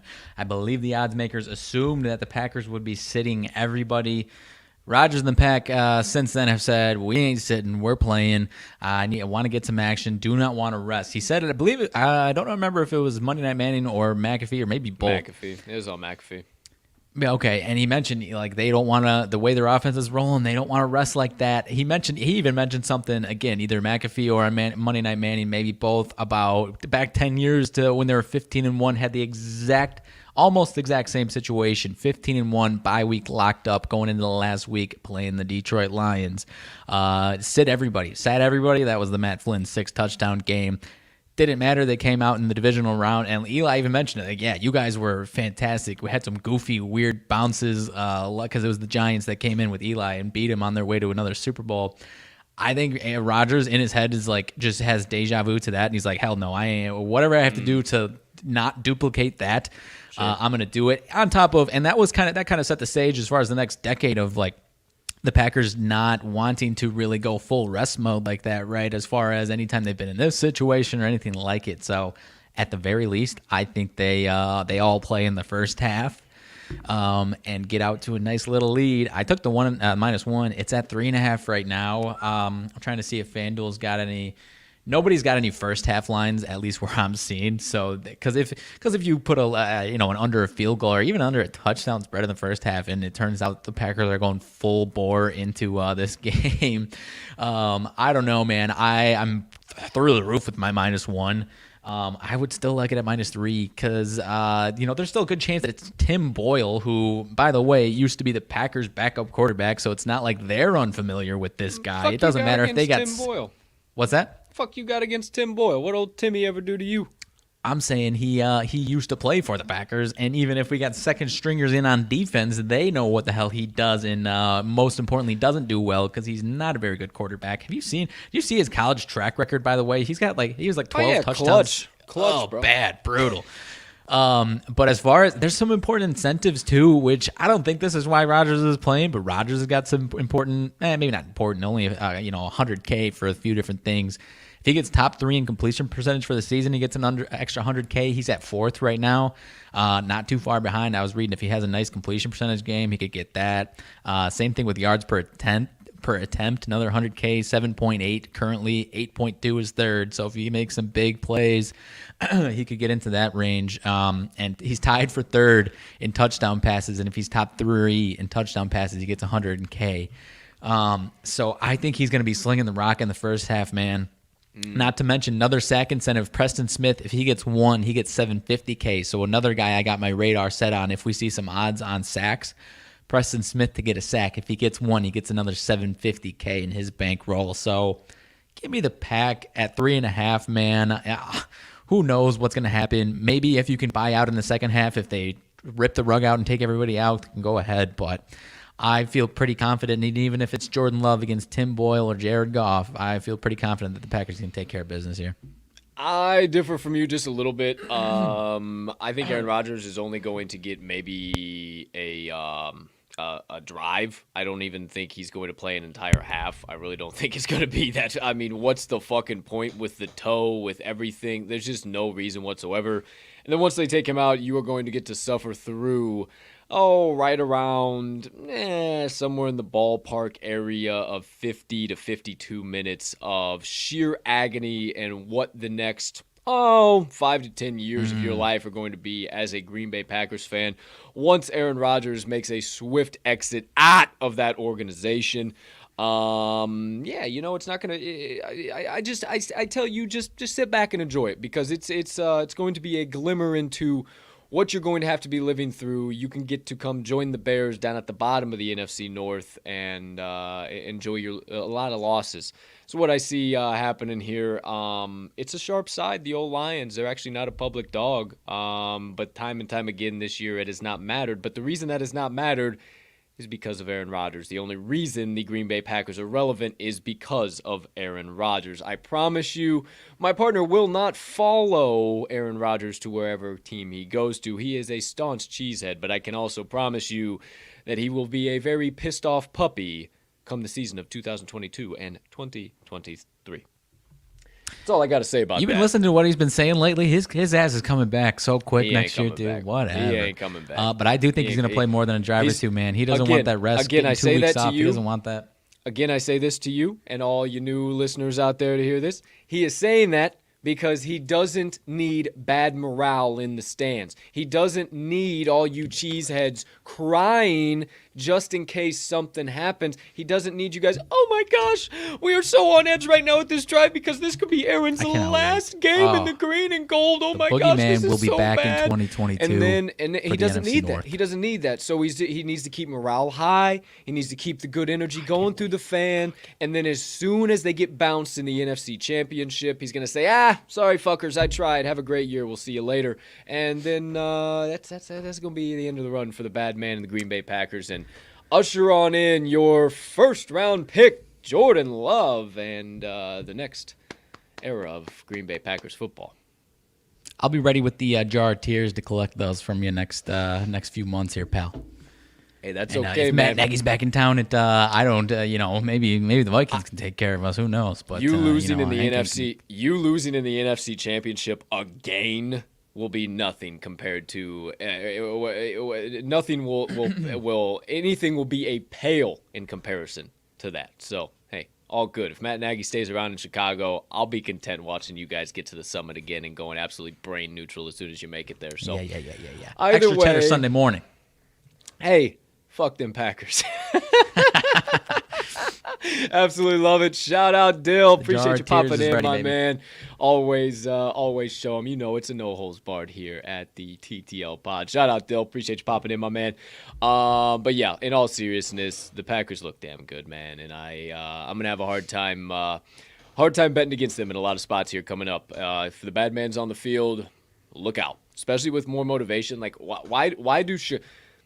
why do Chicago reporters feel the need to give him more motivation, as if he needed any at all? Angle, you know, like as if he needed any more motivation at all. Fuck, it could have been somebody from California, and I probably still would have been like, probably would have done that. That's kind of like, sacking him and then doing a quick little fucking one of these numbers. That's kind of what they're doing. But no, not 1,800 miles away, some of a bitch is right under his nose in Chicago. Oh, that's right. The Green Bay's Packers' hated rival, the Chicago Bears. Wow. Beautiful. You're talking my language Great now. move. Great move, You're Huck or Hab or Hat or Hub. Whatever. Good old Pornhub. Hub.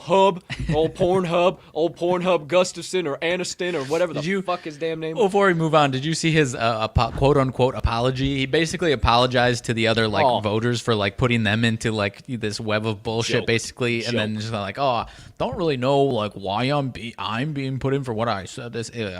The grossest apology I've ever read. Jeez, I wonder. There you go. There you have it. Okay, noon slate. That's it. The two homers, Green Bay Packers homer over there and the Bears homer, got their time on the soapbox. Let's keep it moving into the 3:25 p.m. Central Standard Time slate. The New England Patriots against the Miami Dolphins. This one's had some implications. I don't think it has any implications now. The Dolphins still outside chance of implications. Patriots win and Bills lose. That flips the division. Patriots jump over the Bills, the Bills play the Jets. So it could be some score watching for sure in this one. Definitely. And the Dolphins have no shot to make the playoffs at this point, right? Okay. So yeah, I thought them flubbing that up. Sorry, Dusty. We appreciate you and your following and everything, but that's a tough one. I took them to the +3 last week, and they got fucking bounced around there like a bad check, boy. Whew, that was a rough game to watch. This week, what incentive do they have, man, other than B-Flow wanting to smack the Pats in the mouth and get kind of something? But, dude, I said this to you, I feel like last year this time, I said to you, damn, B-Flow, getting some good fucking momentum here at the end of the year. They're going to come in and they're what? You had me confused for a second. Beefalo and Beefalo. I thought, I was mixing. Oh, my bad. My bad. I got too much shit. Beefalo. Brian Flores. Let me help you out there. Brian Flores, I was like, man, they got this team cracking right now. They got some momentum closing out 2020, 2021. I think they're going to be pretty damn good. And they look fucking solid. And then once they got to the damn mountaintop, when they needed to be clutch the most, they needed to go into Tennessee, play in less than favorable conditions, and get the job done. They just couldn't do it. And if you can't do that when, the pressure wasn't super high. It was just to get into the playoffs. Fuck, we ain't even talking wild card game yet. And you can't get that done. Well, what are you going to get done in the playoffs? So right. I think this is going to be a Belichick tune-up game. I don't think this is going to be a sit-back game whatsoever. I think Bill has the boys rocking and rolling. We saw it last week. They went up against the Jags and wasn't like, oh, we're up 4 touchdowns, let's relax now. They were still bombing the ball with Mac. Like, it was showtime, and I think that's what's going to happen again here. Right now, Patriots are the 6-point favorites. So, if anywhere, I'm laying it or I'm not playing it. Shout out Sportsbook and Sig. I'm laying it or I'm not playing it. What about this angle, partner? Any interest in Dolphins under 16.5? Patriots defense against this brutal offense last week, Miami Dolphins. That's kind of where my interests lie. I think you're right, because I also don't know. I wish we could figure this out. If they lose, I don't know if they can fall back to like the 6th or 7th seed. I don't know. Yeah. I just don't know if they're going to maybe take the foot off the gas, take some guys out in the second half if they see like Buffalo up 40-0 or something like that. I don't think so. But regardless, I might be interested in the Dolphins under 16.5.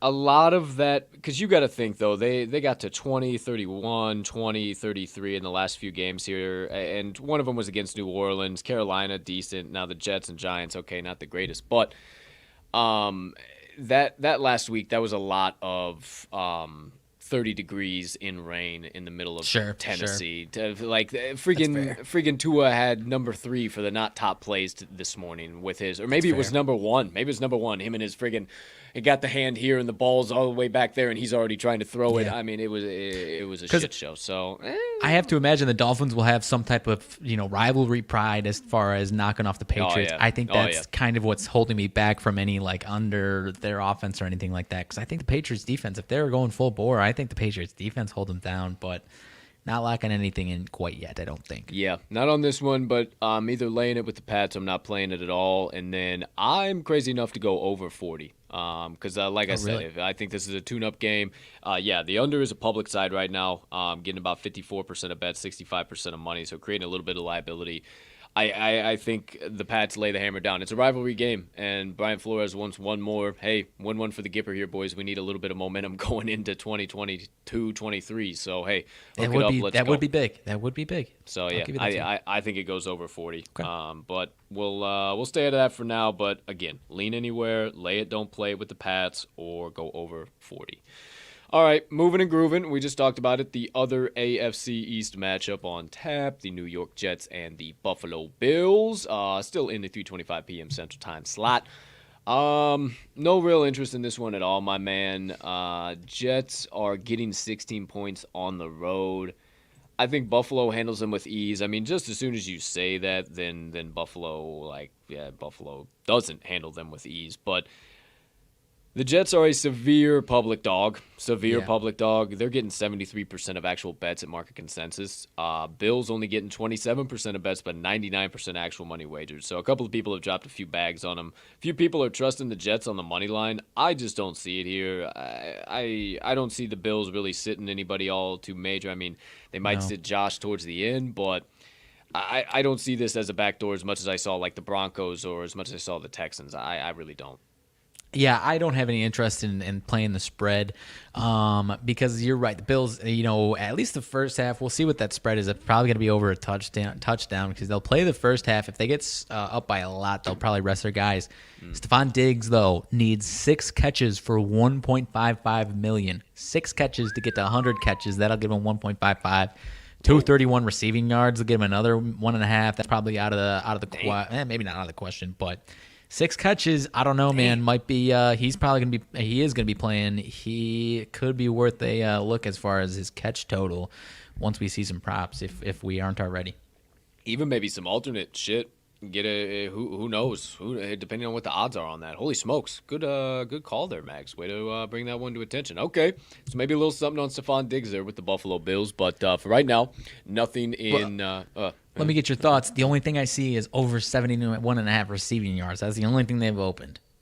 71.5, needs 6 catches. He could ball out. I mean, he could go for like 7 for 190 on some crazy shit. Like, he really could, but in the first half, honestly. I think you just go after the receptions. You just go after the so. receptions, 6+, and then, like, if there's some because they might do some odds, gimmicky stuff, like give him a sweep just to get him an extra catch or something like that, right? 150%. Yeah, 100. One of them stupid bump passes, like whatever the case might be. They definitely might. So maybe take a look at Stephon Diggs' reception totals. Appreciate you bringing that in there come game time or when at least those prop markets open up for the Jets and the Bills. I might just clip up all of these in general. I don't know how many there are, but I might just kind of clip them up and put them out individually so you guys can go back and look at them if any of you missed anything. But who knows? We'll see what happens. Next one up on tap. Seattle Seahawks against the Arizona Cardinals.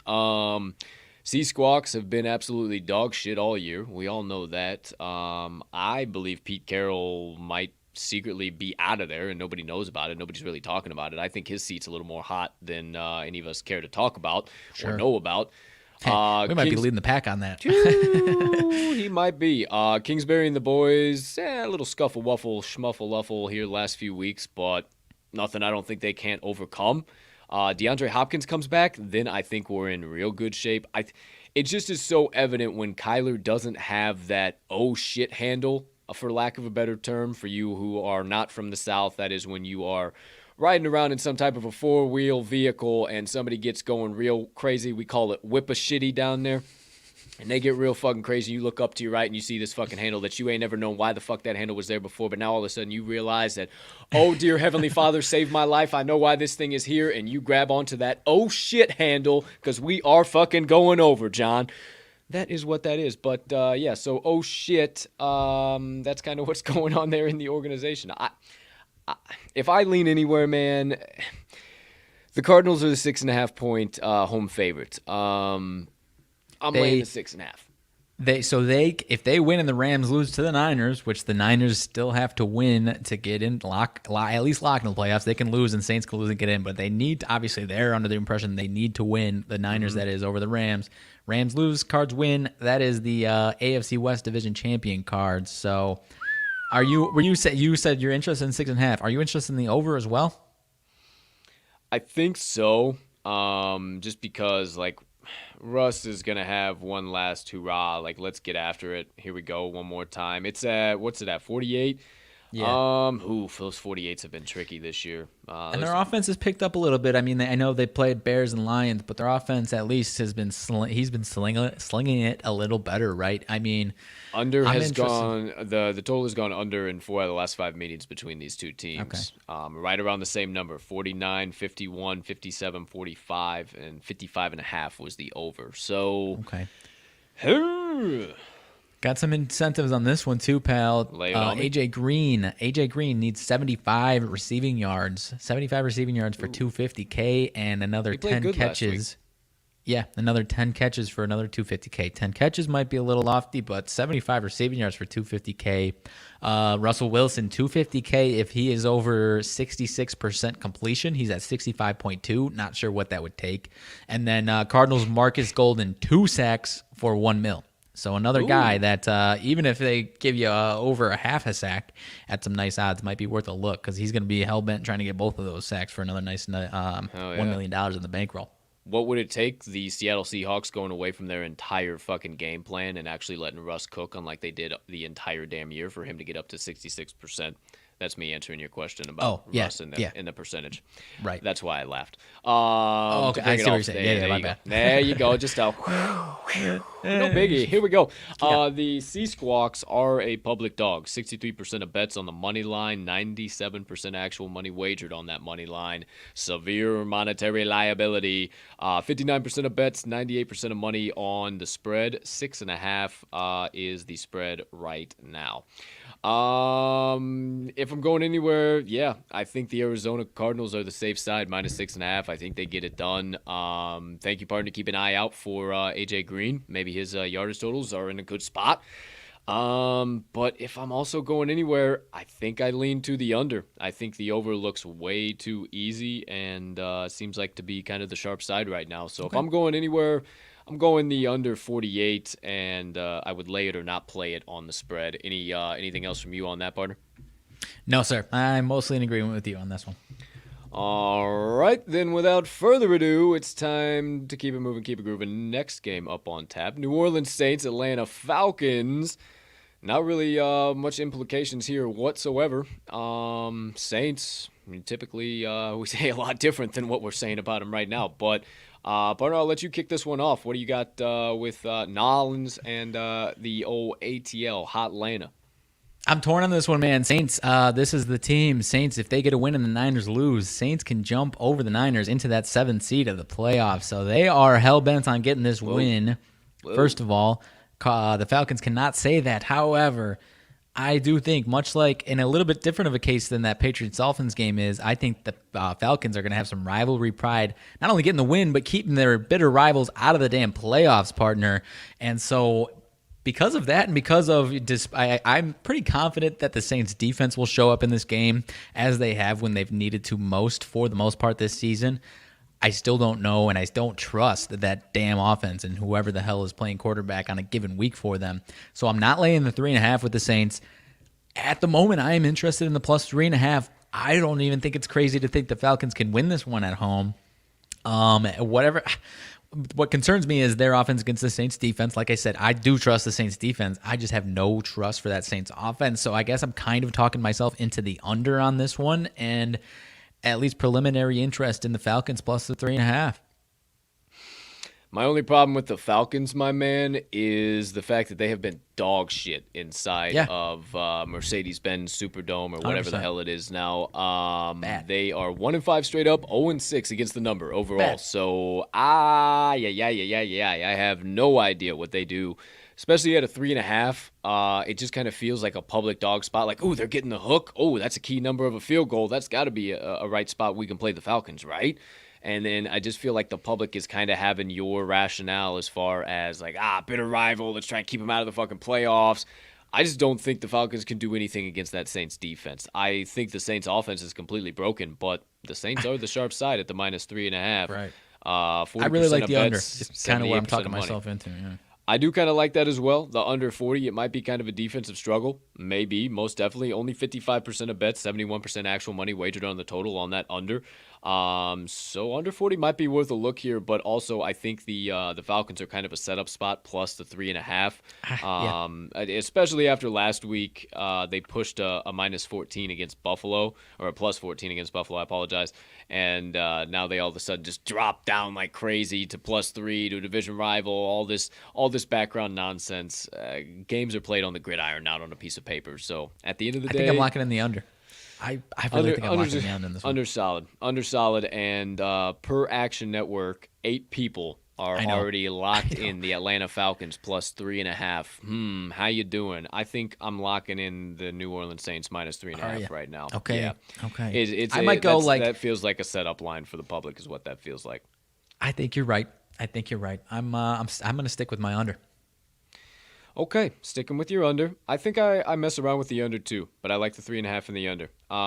Nothing from the Seahawks and Cardinals. We decided that right off the bat right now. Or did, no, we didn't decide anything on the total there either. If anything, to the under, but whatever.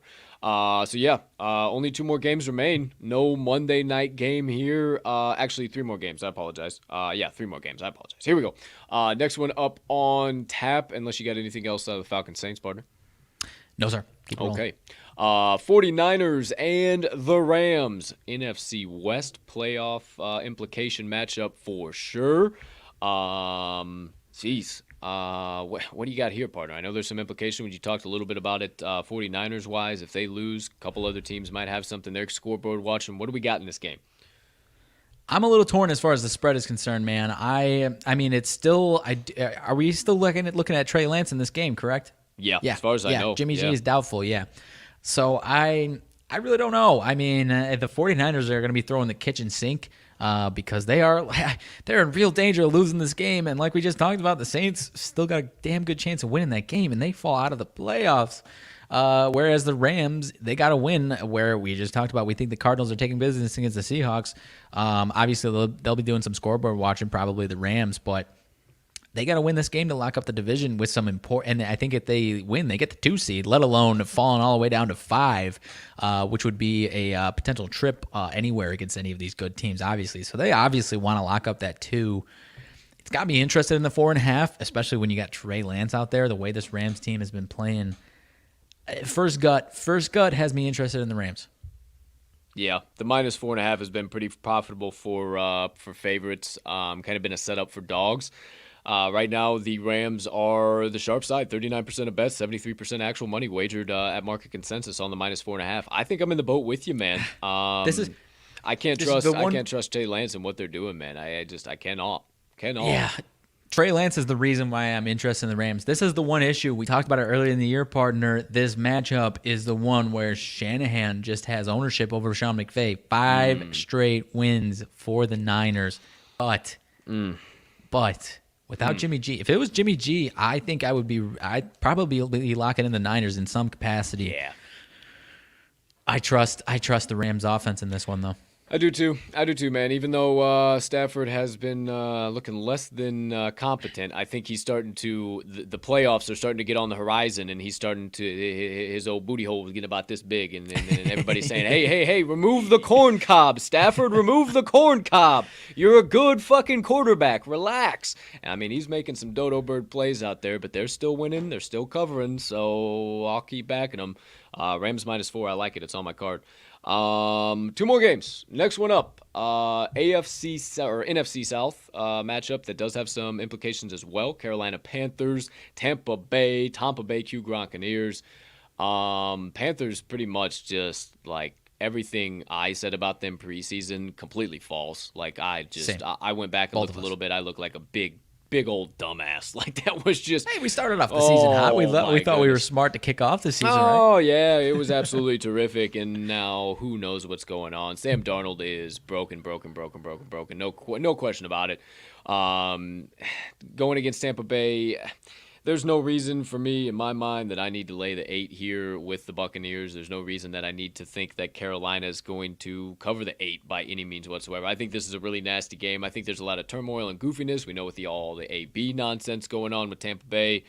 Not a whole lot of interest in that realm of the world at all. Under 41.5 kind of gives me some type of interest because it's just so low. It's like, why is that so doggone low? But at the same time, those tend to fly right over the total as soon as you stop thinking about them. Yeah, I'm torn here. Is this so? The only thing, well, actually, I guess I'll drop down some incentives here because they're actually Gronk might be a player prop ad for us here. 7 catches for $500K, 85 receiving yards for another $500K, 3 touchdowns for another $500K. Brady was already targeting the mess out of him last week, partner. I think seven catches, 85 yards is attainable. Again, they might be doing some gimmick, especially the 7 catches, maybe the 85 yards, little tentative as well, but I think that's really attainable. Sure. I just don't know. I mean, if they win and the Rams do lose, we just talked about we think the Rams win, but if the Rams find a way to lose, Tampa could jump into the 2 seed, which I'm not sure. I mean, obviously they would like to. I don't know if they're hell-bent on that. I'd be hard-pressed to think they're overly distracted by the AB news, but then I don't know. Am I crazy to think it just seems too easy, the 8, and what I'm about to say seems even easier, like too good to be true. Is this our potential second leg of our 2-team teaser? I don't think so. No. It seems too good to be damn true, right? I was going to circle back to that in a minute because there were 2 possible options because I think this just seems way too damn good to be true. It just seems... It just seems too good. But on the same side of that coin, shout out to our friends over at the Action app. 3 people are already on Carolina's spread. 3 people are already taking Carolina's money line. So, Goodness but at the gracious. same time, as always, Tampa Bay is the public side. It is what it is. It's how it goes. It's what it does. But I'm going to stay away from a side. I don't really feel like you need to do that because I think this game stays way under the total. It's 41.5 for a reason. Sharp side, 19% of bets, 71% of money. I'm going to add the 41.5 to my card. I kind of like that a lot. Okay. A lot. Okay. I think Not this hating is on like a 21-17 game. Max. I think I agree with you. Like, how do the Panthers score, even if it's the backups? Yeah, dude. And I think Tampa Bay tries to get as much rest as they possibly can, in my mind. I think so too, because like obviously jumping up to 2 would be nice, but like if they're not getting the 1 seed, I don't think they care that much, right? No, I think they'd rather get the rest the way their team's looking right now. Oh, I'm sorry. There was some breaking news as far as who is in and out. Definitely out is Shaq Barrett, Ronald Jones, JPP, Rashard Robinson, and Justin Watson. So nothing about the Tom Brady and Gronk. I imagine they'll get started in this game, but yeah, I think you're right. We got to leave this one alone as far as the spread and who's winning. For sure, obviously. yeah. And then I like the under in that spot. But okay, there you go. There you have it. There's some leans there. Might see that added along the way. Last one. Here we go. Los Angeles Chargers at the Las Vegas Raiders. Sunday night, 7:20 p.m. Central Standard Time. The nightcap. Chargers are the 3-point road favorites going to the Black Hole Allegiant Stadium. They're on the Las Vegas Strip. Shout out to all of our connects out there in Vegas. Yeah, if I'm leaning anywhere, it's Chargers -3. But if they're scoreboard watching and there's some bullshit going on and they both just start absolutely doing dog shit because they can both make the playoffs because of a tie, I don't know how often I want to get involved in this. It's quite hard for me to want to get involved on Sunday night game anytime before Sunday afternoon.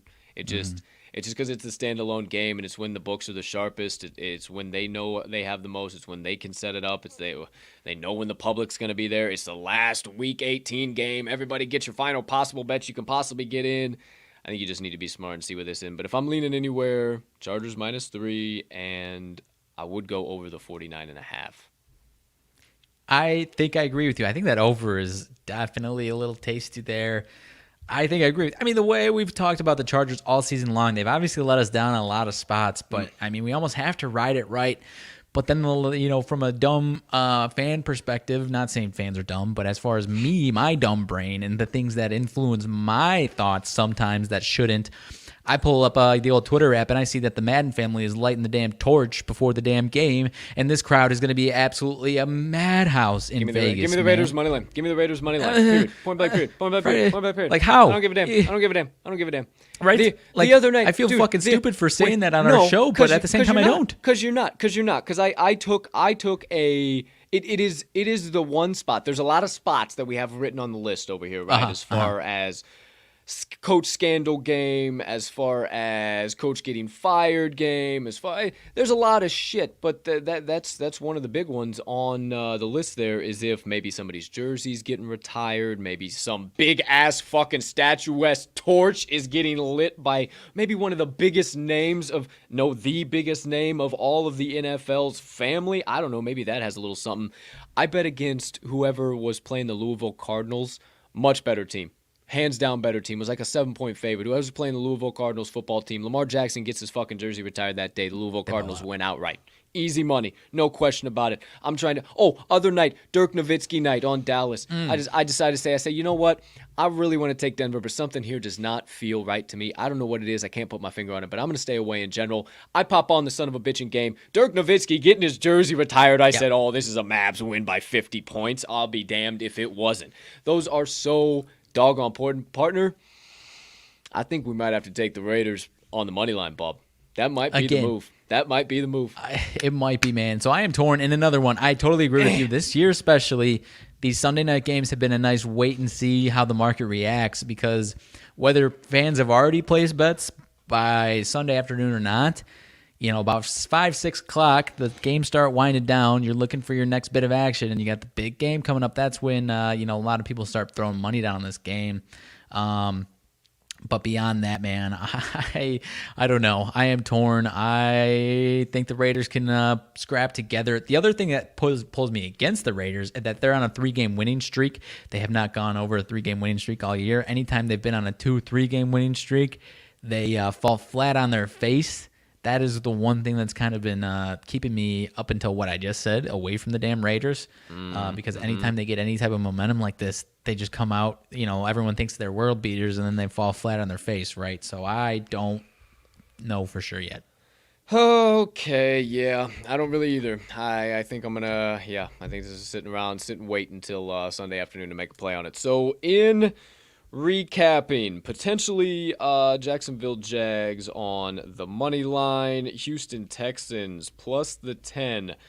We both like looking at Rex Burkhead, anytime TD and 2+ TDs. We'll do 2+ TDs. There's another one for you. Interested in the New Orleans Saints, Atlanta Falcons under 40 total points in that one. Also interested in the Rams minus the 4. And Carolina Panthers against Tampa Bay under the 41.5. Partner, what did you have?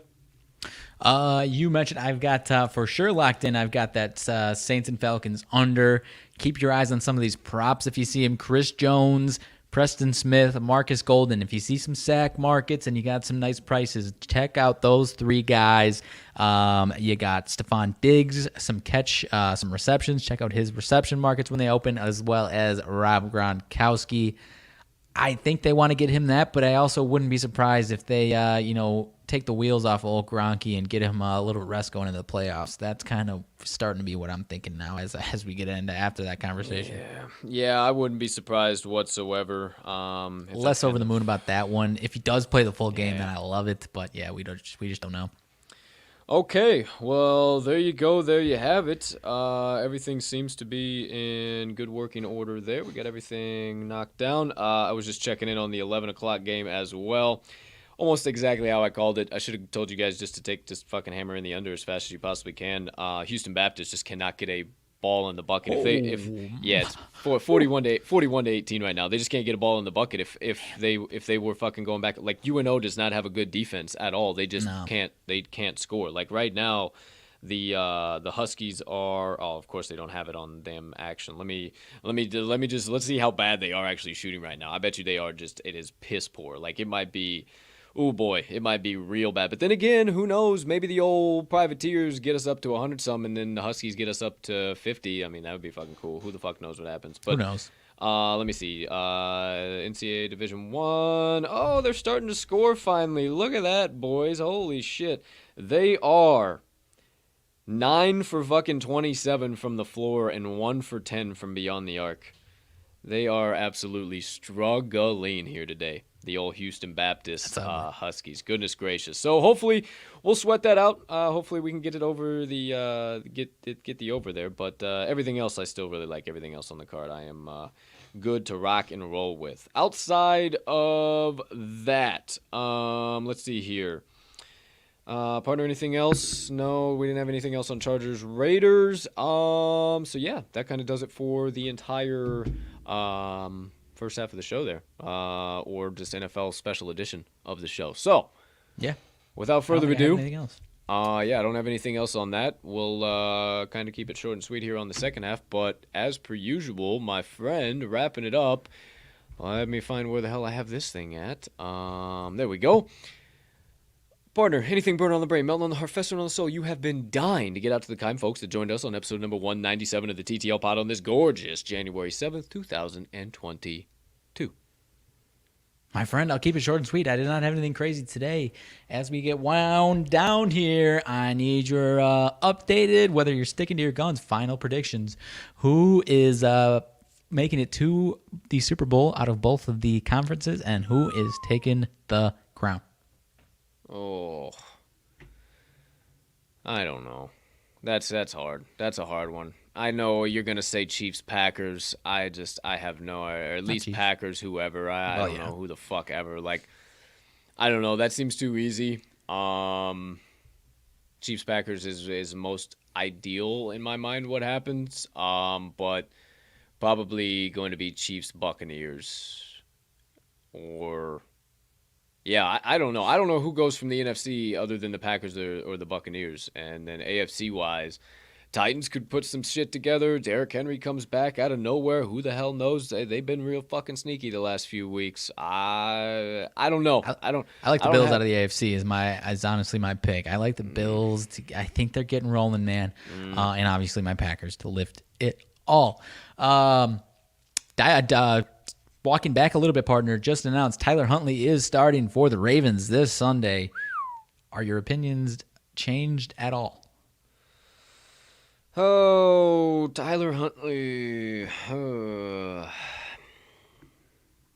No, because he's done plenty when he's gone under center, man. He's almost a spitting image of Lamar. Like, whatever scout located Tyler Huntley, like, congrats to you, my friend. Honestly. Like, you deserve a standing O. Seriously. I mean, they do just fine with him under center, and I think they continue to do just fine. So I still think I'm on that side. Maybe I lean even more towards the under, and maybe I stay a little bit farther away now from the spread in general. Rest of Lamar, yeah, they don't really have a reason to absolutely beat the popsicles off of him, but maybe they do anyway. So, yeah, nothing really changed for me, but yeah, in a nutshell, there you go. Yeah, I got nothing else crazy, man. It's just curious. We haven't talked about our any opinions as far as the end of the season, as far as who's hoisting it. So, most def. You got that Bengals division ticket. That's about it. You're damn right I did. All right, well, there you go. There you have it. Yeah, I don't have anything really else. We went into a bunch of rabbit holes, everything NFL, all encompassing in between. Kind of talked about best bets of the day. You can follow them all. We won't take some time to go through them, whatever. You can follow them all. Action Network, I'm at cash_with_Colt. Riley is at RMags in all caps. You can follow the Daily Show Best Bets when it's not a special edition at Talking the Line. You can also follow our best bets on the Chalkboard app. You can follow the Talking the Line board. Jump in one of our channels. Any of the daily best bets of that specific sport are posted in the channels daily. You can also get our best bets on talkingtheline.com. On the Today's Best Bets tab, you can bet right from our website and see live lines and odds from your favorite sports book, all in one convenient location. Speaking of that, stop by talkingtheline.com. You'll see all of our additional content, our blogs, all of our shows, yada, yada, yada, everything in between. So stop by there or this episode's description, the link tree. You'll find that website as well as all of our social media platforms and our additional content so you can consume everything TTL, however and whenever you please. Outside of that, let's see here. Before some motivation minutes, anything else that I need to lay out? No, doesn't look like it. Throwing my pen all over the place. Tomorrow morning, 8:30 a.m. Central Standard Time. Cup of Joe on campus. We'll be back rocking and rolling. I think this is episode 8 now. I can't remember exactly what episode we're on, but somewhere around in that ballpark. But Cup of Joe on campus, we'll run through all of the collegiate basketball games on tomorrow's tap. We got plenty of action, about 135, 140 games on the slate. So we'll be here for a while. We'll be talking about every single one of them. Plays we're already locked in, plays we're staying far away from, and ones we still have question marks as per usual. So we'll see you then. Make sure you follow us, hit the notification bell, hit the subscribe button so you don't miss the start of that at 8:30 tomorrow morning. Come drink a cup of Joe with the crew and start your Saturday slow and cash in a few tickets along the way. Outside of that, shout out Jeff Dawson again for having us both on the Breakfast Bankroll. More announcements coming from the Breakfast Bankroll and ECSI in general, so stay tuned here and there. Other than that, that's all I can think of, Mags. I don't really have all too much else. Just stay locked into Talking the Line, at Talking the Line on Twitter. You'll see any updates there over the weekend and stuff here. We'll tell you any late-breaking updates tomorrow, anything else we got on Cup of Joe on campus. Outside of that, anything else you got here, partner? No, sir. Just trying to make sure. I don't know if this was a pre-show or if this was already happening. Colorado Boise State postponed tonight. College basketball game. Yeah, I know it was already like that. I know it was teetering. I think it was kind of like questionable at pre-show. Okay, 43-29. The boys are trying to come around. Boys are trying to make it a game. You know what? Okay. Here's the way I see it. We have a nice little 40-point and another 40-point. We have a little 40-point back and forth, 80-60. We somewhere in that ballpark, somewhere in there, not exactly 80-60, obviously that's 140, but somewhere up there, I think we can get this job done. But we'll see what happens. Stay tuned. The boys are sweating the UNO and the Houston Baptist game. All right. That's all it does. That's all we have. Episode number 196. Last thing of the day, as per usual, my motivation minutes. Short and sweet one today. As per usual, second of the 2 weekly quotes from the legendary coach John Wooden. This week's quote kind of ties everything all together that we've been talking a little bit. Talked about being uniquely you. Uniquely you yesterday. And just kind of pursuing your passions, all encompassing throughout the course of the week, being having perseverance, I suppose. The quote of the month: perseverance can whittle the steel beam down to the tip of a needle. All of that, just all encompassing. So kind of this quote puts a bow on top of the entire week and everything all encompassing that has been the motivation minute. So the John Wooden quote of the day: success is peace of mind, which is a direct result of self-satisfaction in knowing you made the effort to become the best of which you are capable of becoming. Success is peace of mind, which is a direct result of self-satisfaction in knowing you made the effort to become the best of which you are capable. So let's break that down just real quick here. Success is peace of mind. That jumps out right off the bat, right? Success. What is success, right? And I think that is the best way to describe it, because when you reach that mountaintop, you achieve that goal, you overcome that barrier, whatever the case might be, you feel successful. You finally have peace of mind. You're not stressing about the financial aspect. You're not stressing about the connections aspect. You're not stressing about anything in that spot. So once you reach that goal, damn, you got peace of mind. But just before you even know it, holy smokes, there's more stresses coming up because you got another goal or another objective or another an obstacle that you need to jump over, whatever the case might be. So we're always trying to chase after success, but maybe we just need to start chasing after peace of mind instead.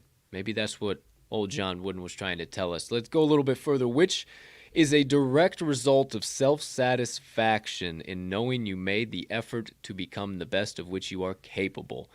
Which is a direct result of self-satisfaction. I can promise you, my friends, if you chase after peace every single day and you give everybody the blades, proverbial fuck 'em, in everything that you do, I can promise you that the self-satisfaction, the peace that you find will be none other. The self-love that you will attain, and I've talked about this before, that self-love, not being arrogant or cocky, but loving yourself enough that no matter what anybody else says, it doesn't matter, because you know who you are, whose you are, where you are, the value you bring to this world, and nothing or no one is going to stop that or change that. So a little bit further, in knowing you made the effort to become the best of which you are capable of becoming. If you give your best effort, that's it. It don't matter. If you don't achieve a goal, if you don't find that success, if you don't find the peace of mind right away, as long as you have made the effort to at least try and be the best you can possibly be, then you're a lot farther ahead of the game than a lot of other people. And we got an airplane bombing us overhead right now, but one more time, in full capacity, success is peace of mind, which is a direct result of self-satisfaction in knowing you made the effort to become the best of which you are capable of becoming. So at the end of the day, what the old coach was trying to tell us, and shout out the legendary Jordan B. Peterson as well in this, the only person that you have as competition is you. There's a quote in one of Jordan Peterson's books, The 12 Rules for Life, an Antidote to Chaos. The chapter is compare yourself to who you were yesterday, not to who someone else is today. And it's all encompassing, all about this. So maybe what the old coach was just trying to tell us is the only thing you need to be successful is just to try and be the best that you can be every single day. To give your best effort, to find peace of mind, to love yourself, to show kindness to others, to be the best version of Colton Soroka you can be, the best version of Riley Magnuson you can be, the best version of Sally Q. Smith out there that's listening that you can be. Maybe that's the whole point of that quote. Maybe the whole point of this life is just to give the best effort to be you every single day. Shout out Matt Nagy. If it's the last time you're going to be our coach, be you. So for the final time here today, my friends, putting a bow on it and sending us into the weekend, success is peace of mind, which is a direct result of self-satisfaction and knowing you made the effort to become the best of which you are capable of becoming. And that does it for my motivation minutes of the day. Good stuff to close it out, my man. Very, very good stuff. Don't have too much to add. I don't know what else I could possibly add. I would just be regurgitating whatever you just said, my man. So good job to you. Appreciate it. Thanks for the feedback. There you go. There you have it. All right, my friends, that is officially episode of the show. A little long-winded when we do specials, but that's all right. 2 hours under the hood. It's time to start the weekend. Hope we allowed you to get a little bit of a mental vacation, allow you to trudge the rest of your, through the rest of your Friday workday here. We got a little bit to do underneath the hood, some back-end stuff, some tuning, some twisting, some tightening, all this, all the back-end shit, and then we'll start our weekends as well right alongside with you. So, without further ado, ladies and gentlemen, degenerates and gamblers, far and wide, for myself and Mags. Thank you so much for choosing to stop by episode number 197 of the TTL Pod. Thank you for all of your support, your following, your likes, your shares, your comments, your retweets, everything in between. We see all of them. We cannot tell you how much we appreciate every single one of them because each little thing you do is just a little something that allows us to keep going, keep pushing, make bigger, better, greater, faster, stronger content for each and every one of you, because everything you see, this TTL podcast, Talking to Line Sports Media, is me and the guy that sit to our left. So any little thing you do, we see, and we appreciate the hell out of each and every one of you from the bottom of our hearts. Make sure you hit that notification bell, subscribe, like, follow wherever you're at so you don't miss tomorrow's show, Cup of Joe on Campus, 8:30 a.m. Central Standard Time. We will see you there, sharp, ready to rock and roll. But for now, lock in all of today's best bets of the day. Get ready to sweat them out with the crew and meet us at the pay window in a few short hours. But before we do that, make sure you lock in all of our best bets of the day all over the place. Let me get rid of this last comment because I thought it was going to be somebody important. It was not. Get them all locked in so you can stay with us at the end of every single show. And for the final time this week, before we see you back around the bend on Monday's show, episode number 198, let's cash some tickets.